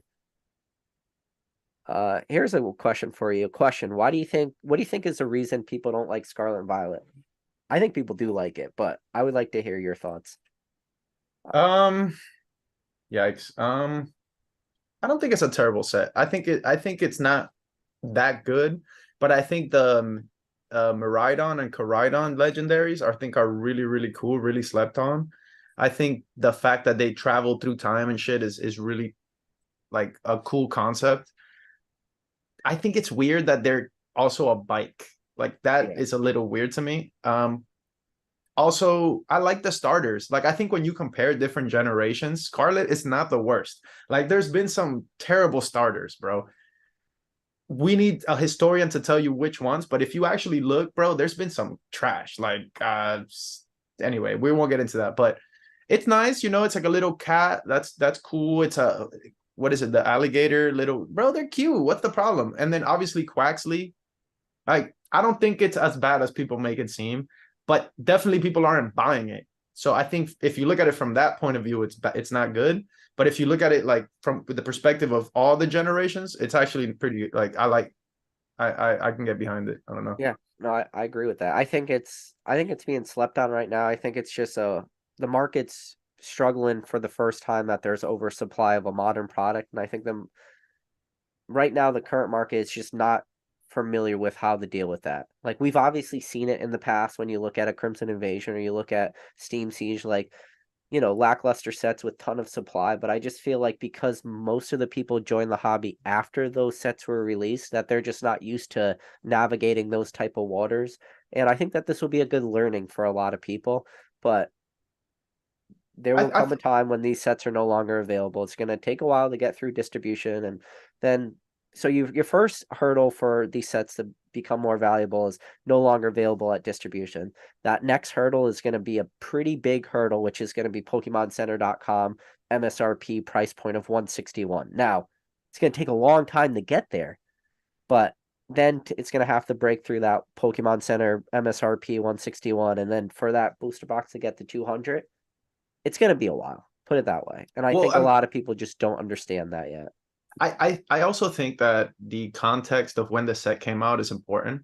And I think people don't realize that in the future. Like 5 years from now, people are not gonna realize what happened. Like we are here in the trenches. So what happened was V-Star Universe came out. It was like the best set of all time at the time, right? Yeah. And also at that time, people were overvaluing ARs. Because I remember selling ARs, bro, for more than 150. That will never happen now. So I think what happened was the consumers got super burnt because they thought that ARs were full arts and they paid full art money for V-Star Universe. And so then once the next set came out, they felt like, I don't know, wallet fatigue, or they felt burnt. They felt lied to. They're like, damn, let me be more careful. And then also, it wasn't Gen 1. It was some new shit that nobody had ever seen. They just got burnt. They're coming off the best set of all time. This set is not as good as V-Star Universe. So I think there's a combination of things that snowball into people not liking that. But I mean, I think the secret rares, so like Miraidon and Koraidon, they're still over 100, and that's pretty strong for Yeah. a set And that a lot of those cards are actually going up, especially with even the most modern stuff like Paradox Rift. That what is it? The Roaring Moon cards. We've seen increases in those too. So you're right, yeah. A and bunch I of gotta cards. have you checked the Snow Dog? No. The snow, what's it called? Oh man, I forgot the name. Real quick, I want to touch on what Yeah, Basic Trainer said because we got to keep going with the chat because the chat's just trolling, and I'm having fun with the trolls. sounds good. Basic said, "I'm just saying, how do we pay so much attention to shining cardboard to the extreme detail and nuances, but yet we could care less about recovered UFO vehicles and alien biologics?" That's a Appreciate. good point. I mean, yeah, but you can't think about stuff that you can't control. I think that's the thing. Like we could sit here and talk all day about the universe, but it's not tangible to what we can actually do with our lives, which is why people talk about Netflix shows and shit, because it's like it's more like what are we gonna do, bro? We can't figure, so I mean, let me ask. All right, so I'll give you a hypothetical because we're on aliens. Let's say tomorrow government comes out and they're like, listen, pretty much the government's already come out and say aliens exist, but let's just say they're like, here's the ship, here's the yeah, yeah, life yeah. forms, this is everything we know. Let's just say whatever, hell freezes over and 100% transparency. Does your life change? Like you learn about it tomorrow on Saturday, is your life different? Of course. Are you kidding me? That would Is be a it? monumental. Yes, of No, I course. feel like we already know all the information. They've already like leaked it and stuff. Okay, I mean, I guess, but if you saw it like smoking gun, you know, like it would change everything, bro. It would get crazy. I would go get a lot of guns that day. Like I You know would how be many freaking people out. must know aliens exist then? Because I don't want to get into what I do, but like whatever. I that's never mind. No, you're good, man. Yeah, In order to like work at these sites, you need a lot of contractors. Like yeah. you don't build hangars, you don't like do all this work unless people have to be like part of it, you know? Mm-hmm. How can you have this many, how can you have so many people be part of it, you know? Like Yeah. because you got to ship these things. So, like, let's just say an alien spaceship crashes. You send the U.S. military to go out and recover it, right? Or whatever. Is it just like some black ops team or is it just like normal infantry, you know? Well, I just don't think you would be able to contain that type of Yeah. information, man. But then you're talking global too. So then you're talking the Americans would know. MI6 would know, like all the British intelligence. You would have the KGB in Russia. All these people are big players. They would all know this. So then not only do you have all the people in the US keeping the secrets, you got all the people around the world. You got all these people would have dealt with some sort of, I don't know. That's the tough thing to get over. It's like, how have they kept this secret so well? Like, Yeah. Yeah. how are there more people that's not like, oh yeah, I worked on this shit. You know, Right. Right. I was figuring out the technology and I don't Yeah. know. Mr. Waller said people still don't understand how DVDs work, but want to talk like oh never mind. Uh oh, I see we got old Cool Trainer Ryan in the chat. Good to see you there, Mr. Cool Trainer Ryan. Hey yo. I need to get Cool Trainer. Basic says Nesto and old car shop. We're going live after this alien after party. Basic Trainer would do a 24-hour alien after party. 24-hour alien. Dude, sign me up, dude. I'll pull up, bro. Okay. Um, Yeah, so CTR did have a good quote. He said, "I believe in a lot of different things, but the one constant is I believe in nothing." That's yeah, also yeah, I read that a one. good quote. I believe in myself. I believe in myself. Uh, Old Card Shop said, "What was your character in Super Smash?" I was Pikachu. Easy one. Damn, that's a good question. Samus. I used to play Samus. Hmm. Yeah. But that wasn't like my main game. Did you play N64 or GameCube? N64 to, Okay. to always, We yeah, yeah. in college we played a lot of GameCube, believe it or not. We didn't I mean we played N64, but more GameCube. Yeah, GameCube was Super awesome. I think at that time I had the PlayStation though, or the PS2 or whatever it was. Like I switched. I went Nintendo, PS2, and then back to Nintendo. So I missed like the whole GameCube era. I just kind of played at my friend's house. We played Double Dash and stuff like that. But I don't think I ever owned a GameCube, unfortunately.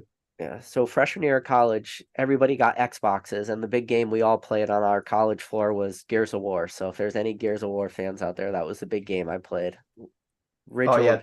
360, bro. 360 was the GOAT. Yeah, that was Oh great. yeah, Did you ever play Halo like with your of friends? course. Yeah, Dude, yeah, those were the days, bro. yeah. Like Halo Especially with all Halo the 3 was the one I got into, and then for Xbox 360, Black Ops, the original Black Ops. Did you Hell play yeah. Halo though?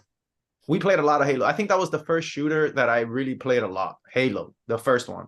Yeah. Especially when it went online, bruh. That was crazy. Like I've never had that much fun. But Yeah. It was Halo yeah. 3 was that was the game for me, like that big online community. And then yeah, Do just you game a lot now?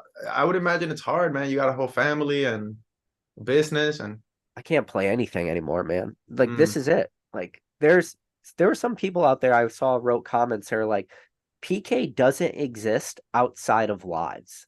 Like before oh I started like going to collecticons and stuff, I'm never really like writing in other chats and stuff. The only time I exist are in these lives. It's because this is literally the only time I have to really my free time, you know. But this is what I choose to do. no, bro. I really appreciate what you do. I really wanted to tell you that. And I think that dude, I remember when Basic was going live all the time. Yeah, we And need it more was basic. fun. Yeah, like I was just like Basic, you're dusted. And he'd be like, okay, welcome, Ernie, you're here. It's like, or what do you think about Dan playing RuneScape on his channel? You think we gotta report him or Oh, no? basic? No, Dan. Oh, Dan playing RuneScape. I I don't get RuneScape. I'm not a RuneScape fan. That's why. Yeah, same. I Do like you good games. get the game though? Like, do you understand? I don't even understand. I know it's got like its own economy, own I think currency, it's all like a kinds. farming game, bro. Like you just farm your It's like way up or Farmville something. on drugs. It's like Farmville for boys Nah, or something, you I'm know. not about that. No, it's okay. Uh, The homie. Fresh Tat said PK resale, and I'm glad he's on the good side. Yeah, there's a lot Wait, of stuff back there that's resale. so let me ask you this: when's your next in-person appearance, man? When can I see you in person, bro? Where are you going? No plans, man. Maybe a Collecticon. They haven't released the new schedule for Collecticon. I don't know what they're doing right now, but PK, do you know that you and I were part of hobby history going to Swami's house? oh, Do Swami's you was understand that we are stamped in hobby history? yes, Swami's house, 2000 and what is it, 21, yeah, 22, 22. 22. Dude, that was a movie, bro. I It was. wish we could just go back. Like, I'm nostalgic for Denver. I think we should definitely go back, Yeah. someday. Denver was the first time that like a lot of the people that I've interacted with, like just over camera and stuff, I got to meet a lot of those people in person, and it's surreal too. And the crazy thing is the people are just real. Like how they are on the camera is how they are in person, man. And same Bro, with you. Swami ordered so many pizzas. Pizzas. Bro, Jesus. I've never seen that many pizzas go uneaten. Like, it was like, bro, it was like your whole background of Pokemon stuff, but with pizza boxes. It was nuts. Yeah. And the amount of degen stuff that happened there just at that kitchen table, like all the packs that were open and stuff was crazy. Oh my God, that was so crazy. They probably ripped $5,000 worth of packs or some shit, like six, Yeah. I maybe mean, more. yeah, I opened up a Power Keepers pack and I opened up a Japanese starter deck. Oh, wait, I'm trying to hold on. Don't tell me what you got. You got some sort of grass Pokemon, bro. Slacking, man. It What'd fucking you get, bro? I was there, but it that was was a the slacking. Slacking, and then I put Oh, the Lightning Energy in the reverse spot. And the Slacking was the one card I didn't want to hit. I mean, obviously, you open Power Keepers, you want one of those Gold Star, yeah, like the dogs or something. honestly, like the Flareon would be my big hit for that set, but Oh, wait, I'm confused. What are the gold stars in Power Keepers? I'm confused. I was thinking something else. it's Flareon, Jolteon, Vaporeon, and Power Keepers. If you're thinking Gold Star dogs, that's Unseen Forces. Okay, yeah, yeah, my mistake. But Yeah, with um,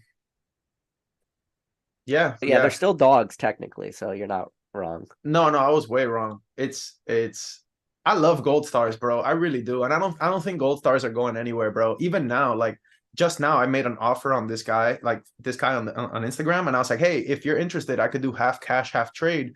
Check my eBay if you want something." And the guy's like, "Oh, I'm only looking for gold stars and high grades." I'm like, "It can't help you." Like literally like that is the blue chip of the hobby. It's just gold stars. Oh yeah, And I'm blown away. Like, bro, like it's so liquid. Even a PSA 3 Mewtwo Gold Star is still so liquid. Like, yeah.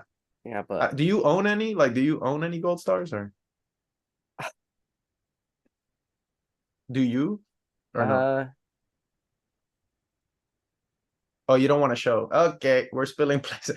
Okay, no. Uh, I I don't know. I like have had a lot of gold stars come through my hands lately, but I wouldn't say I own any at this point. Oh, But gotcha, I am gotcha. a facilitator of gold stars recently. Nothing big though. Like I don't have you know, like you mentioned the Mewtwo from Holland Phantoms. I don't have a Mewtwo. I don't have Rayquaza from Deoxys. I don't have like the big guys. I don't have Crystal Guardian Zard or anything like that. Walrus says Ernie's DMing people to do trade up challenges. Hobby all time low. That's funny. Chill, bro. Chill, chill. Take it easy, bro. I jumped to the bottom. Where are you at? Yeah, it's right at the bottom. Um, Let's see. Oh man, the chat is freaking going nuts right now for only a few amount of people in this chat. Holy cow. the alien talk got him hyped. Yeah. So when we had the podcast with myself, CTR, and Rattle, CTR was all about the aliens. And during the live, I was like, I don't think so, but I've changed the way I believe in aliens now. I'm a big alien believer. Shout Let's out to Joe. go, bro. Let's go. I'm ready. I would love for some earth shattering news to come out. That'd be sick. It would wake people up from being so like materialistic and so superficial and get people like Yeah, but actually tapped in, you know? listen, people don't care. Like, government taps people's cell phones in 1970. Big deal. Everybody freaked out. Now people are like, It's fine. Yeah, hey, phone tap. You know, yeah. give me Yeah. directions to the local freaking Taco Dude, Bell. it's so crazy. Dude, I told my girl, hey, we should buy a new bed, and I'm getting nothing but bed ads on Instagram and on Facebook. Like no nonstop. I'm like, what's going on, dude? Like they literally know what I'm trying Dude, to buy. I was at work and we were talking about ostrich eggs, Oh no. freaking Yeah. keeping spiders away. I Yeah. was flipping through Instagram and I get a freaking story about ostrich eggs keeping spiders away. I'm like, Yeah, yeah. what? Oh, dude, it's dark. Dude, I'm telling you, we have to just run to the woods like Dan, bro, and just bunker down and like use a Yeah, flip phone or something. Like, get ready for that apocalypse. Like he has that vault room for his Pokemon. He could also turn that vault room into like a freaking escape room. Kai says, "Oh, great, And Aliens Part 4." when Basic called CTR out on believing in aliens, CTR said he pleads the fifth. Yeah, let me give a couple of shout outs here, man, because a lot of these guys are my homies. So, Old Car Shop, the man, super trustworthy. Josh, miss you, man. Haven't talked to you in a while. Kai, obviously, Cabal member. Walrus, spicy member. Cabal member, even though he claims he's not. Who else we got? Coulson's still here. Basic trainer, bro. Stop. Come back to YouTube, bro. We need you. What else we got? Swami's not here, bro. That actually emotional damage, but it's okay. Who else is here? Jackson. Mr. Waller said, question, best way to financially ruin Dan. Oh, dude, if I release these screenshots, it's done for. I'm like, Dan, how much is your consignment fee? 5%? It's 2% for me. No, nah, Dan's the homie. I learned a lot from Dan, bro. For real. If you Yeah. guys don't follow Dan, you should go follow him. Obviously, everyone here follows Dan, so Mr. Wallace said, Pokemon, put the gens in order chronologically from best to worst, starting at Gen 1 being the worst. That's blasphemy. that's hilarious. That's Gen 1 hilarious. always number one. That would be fun though, but Okay, first of all, Gen 1 is goated. Okay, we're gonna stop right there. I'm not saying it's the best, even though I think so, but okay, that's subjective. But you cannot not put Gen 1 as number one. We're the done. problem is you go Gen 1, Gen 2, Gen 3. It goes in that order too. That's probably true, but I don't know, man. Maybe we're biased, you know? Oh, we're biased. We're biased. Yeah, like We're like definitely, Col- like Coulson doesn't like base set, dude. You know, he likes black and white, yeah. right? It's like if I was gonna compare it to skateboarding, right? When I got into skateboarding, it was street skating that was cool, so that's what I like. I Yeah. don't skate bowls and pools like people in the 70s. I'm not a surf dude. Like I'm not. Because where I was when I was born, it was street skating. So it's kind of like that. I try to think about it like that. Yeah. Did you hear that Tony Hawk was originally reached out just the same way they had Space Jam with Michael Jordan Tony Hawk was reached out for like a Space Jam, but with him being a skateboarder, obviously, Dang, that would have been crazy. that movie would have been Damn, that awesome. would have been crazy. I'm mad that we were robbed of that as children. Bro, we don't have a good skate movie. Like, it's so sad. Like, there's no real great skate movie. I mean, there's like, I don't know, there's a movie that Paul Rodriguez did, and it's like, I forgot what it's called, but it's like it's not a super movie. There was Jonah Hill did a movie recently too. And then there was Dogtown and Sea Boys, but I don't know. I feel like skateboarding still hasn't had their like inception, you know, their the Titanic, like the movie that everyone's like, yeah, this is the quint. Like in poker, they had a movie called Rounders, Oh and yeah, that's like the quintessential poker. Like everyone like knows every line from that movie. We don't have that.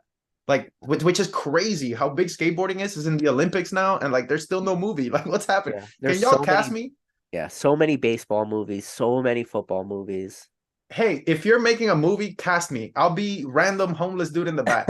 Okay. And I just give y'all tips and make sure like I would love that, bro. I would love that. And honestly, bro, I'm really excited. I'm really excited about the future. I think like when you when you're doing something you love, like you just get up excited. And I think like I mean now that I'm getting older, I'm really trying to maximize for happiness. I'm really trying to like have as much fun. Like even with skating, like I'm in my mid 30s, right? So I'm not gonna be able to jump downstairs for much longer here, right? And it sucks to say because my whole life I just didn't care, right? But now when I skate, I'm just more like grateful. I'm like, I get to do this.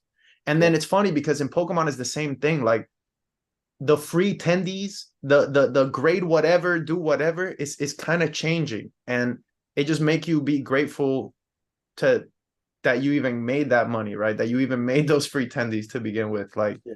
it's crazy, bro. It's crazy how things shift so quickly, you know? Yeah. And what you were just talking about too, about getting old, like when you were a kid, you could damn near fall down a flight of stairs and you get to the bottom, you're like, ow, that really hurt. Now today, it's like you wake up and you're like, you're at work, you're like, oh, my back really hurts. And you're Yeah. like, oh man, what happened? It's like, I don't know. I laid on the couch wrong, like we are far removed from the days of falling down flights of stairs and getting up. So Yeah. Or like I always think about what is the window of time that I have left, right? To like really push myself mm, like in let's say in skating, right? yeah, And it's like that window is closing. So I'm just super grateful that I even get to skate. And the funny thing about it is I'm skating better now because I've kind of let go of expectations and just kind of focused on having fun, bro, and just that's a good way enjoying to these go about it. you get what I'm saying? Like, dude, I Yeah, have maybe 10 years if I'm lucky. I'm trying to get the most juice out of that 10 years. I'm trying to really like enjoy, you know? And it's just crazy. Like you said, man, time moves so fast, you know? And yeah, that's why right here, like going back to the hobby, I know we're this is a hobby podcast. Like in 5 years, I might not be able to make money, but I'll still have all these friends. We'll still have Collecticon. We'll still have collecting. Cause I mean, shit, if it goes to zero, our collection is gonna be awesome. Like it's gonna yeah, be fun. So yeah. it's like either way, it's a win-win. Yeah, I might have to get a job soon, but I don't ever feel like this was a waste of time. I don't ever feel like what I learned here was something that I like, dude, I leveled up so much, bro. Like on a life level, like learning about personal finances, learning about networking, learning about you feel me? Like Yeah. there's so many things I've learned that even if it all went to zero, I think it'd still be a net positive in my life, you know? Dude, yeah, that's great. I want to keep going down and reading more questions, but I feel like that's so important, like to have that perspective. Yeah, And thanks, man. I think the fact that you've been able to now figure that out, I think you've just set yourself up for success in this hobby. Like you said, like it doesn't matter at this point what happens. You obviously want to keep being successful and making money and doing stuff like that because you need that to support. But to know that your worst case scenario in this hobby is you make a ton of friends, you got a ton of memories, like that sounds Oh like a yeah. pretty awesome worst case scenario. Oh, So, bro, the people are the real treasures here, man. Like even like okay, I literally make fun of Dan every chance I get, but Dan is a really good person to be able to call, you know, and to say, hey man, like, what do you think about this? And like sometimes it could be something like how do I fix my water heater? You know what I'm saying? And then Dan's Yeah. like, oh, Ernie, like that's model 505. Like, you know what I'm saying? Like it's so cool to be, or Kai. Like Kai is one of my best friends. He lives in Australia. And now I got a VR headset and we're playing VR golf every night. And it's like, that's so sick. That's not even nothing to do with Pokemon. Sure. And it's that's my boy. Like we're gonna, you know what I mean? Like that's my friend no matter what. So it's like I value that, you know. And then I'll say this. Do you care what your friends have in their collection? No. That's what that's Like a like I so this is the thing. The people that are my friends, I'm so happy for people when they get stuff though. I do care in that sense. Like when they get that big card they're looking for, I am so happy. Like when Gem Mint finished his complete like WotC set, dude, yeah. I was so happy for Gem Mint. Yeah, yeah, And yeah. Cool Trainer Ryan pulled his Gold Star Charizard. Dude, I was so happy for him. Like, Yeah, text hell him yeah. right away. Dude, I was texting right away. I'm just Sure, like, yeah. no way. You Yeah, but know, like but I think okay, when like Rattle pulled that Moonbreon on that live stream, he was trying to pull that Moonbreon for thousands of packs. I was so happy for him. You know, like when people pull their grails, man, like, or they get their grails, I'm so happy. yeah, but if Cool Trainer Ryan had 15 Celebes instead of 35, you wouldn't care. It'd still be your No, friend. Like that's yeah, what I'm saying. So it's like I think that yeah, I don't know. Like that's kind of what I want to leave the people with, which is like don't get so caught up on the collection yeah. and just be a good person, bro. Just be cool. And a lot of times like this shit is trending down anyway. So chances are is if you're patient, you're gonna get it for a better price. And if you find the right people, it could really change your life. Like Yeah. straight up. So yeah. And an important thing that people should not lose sight of too is it doesn't have to be expensive to be one, to be freaking cool. And it number two, it doesn't have to be expensive just so you will enjoy it. The same way as I just showed these magazines, you could go pick up this Beckett magazine in red condition for $5. It's honestly it's going to cost you more money to ship it to you, but it's cool. As long as you like stuff, I have an empty cereal box up there. As long as you like stuff, it's cool. And there'll probably be some other people out there that also think it's cool and like that's always a benefit, but as long as it brings you enjoyment, you should be number one. As long as it brings you enjoyment, that's all that matters. But Hell yeah, man. Well, I do gotta walk my dog. She's yeah, unfortunately Nesto, crying. Yeah, yeah, man. But thank you so much for having me, bro. I really appreciate it. yeah, Giving me, dude. you know, the And this platform won't and be the last time you're on this channel. This is probably gonna be the first of many in the years and months to come. So hell yeah. Always happy to come, bro. Love your channel. Like I said, love the community you built here. I'm all set on Mr. Walrus, but other than that, great yeah. stream. I appreciate you, bro. All For right, I real. appreciate you. And for everybody out there watching, I know I could speak for myself. I know I could speak for Nesto. We appreciate every single one of you guys out there. If it wasn't for you, we wouldn't be doing this live. We'd probably still be having this conversation, but it's always fun to like be able to interact with the chat and share our love for the hobby with all you guys. But with that said, again, appreciate every single one of you.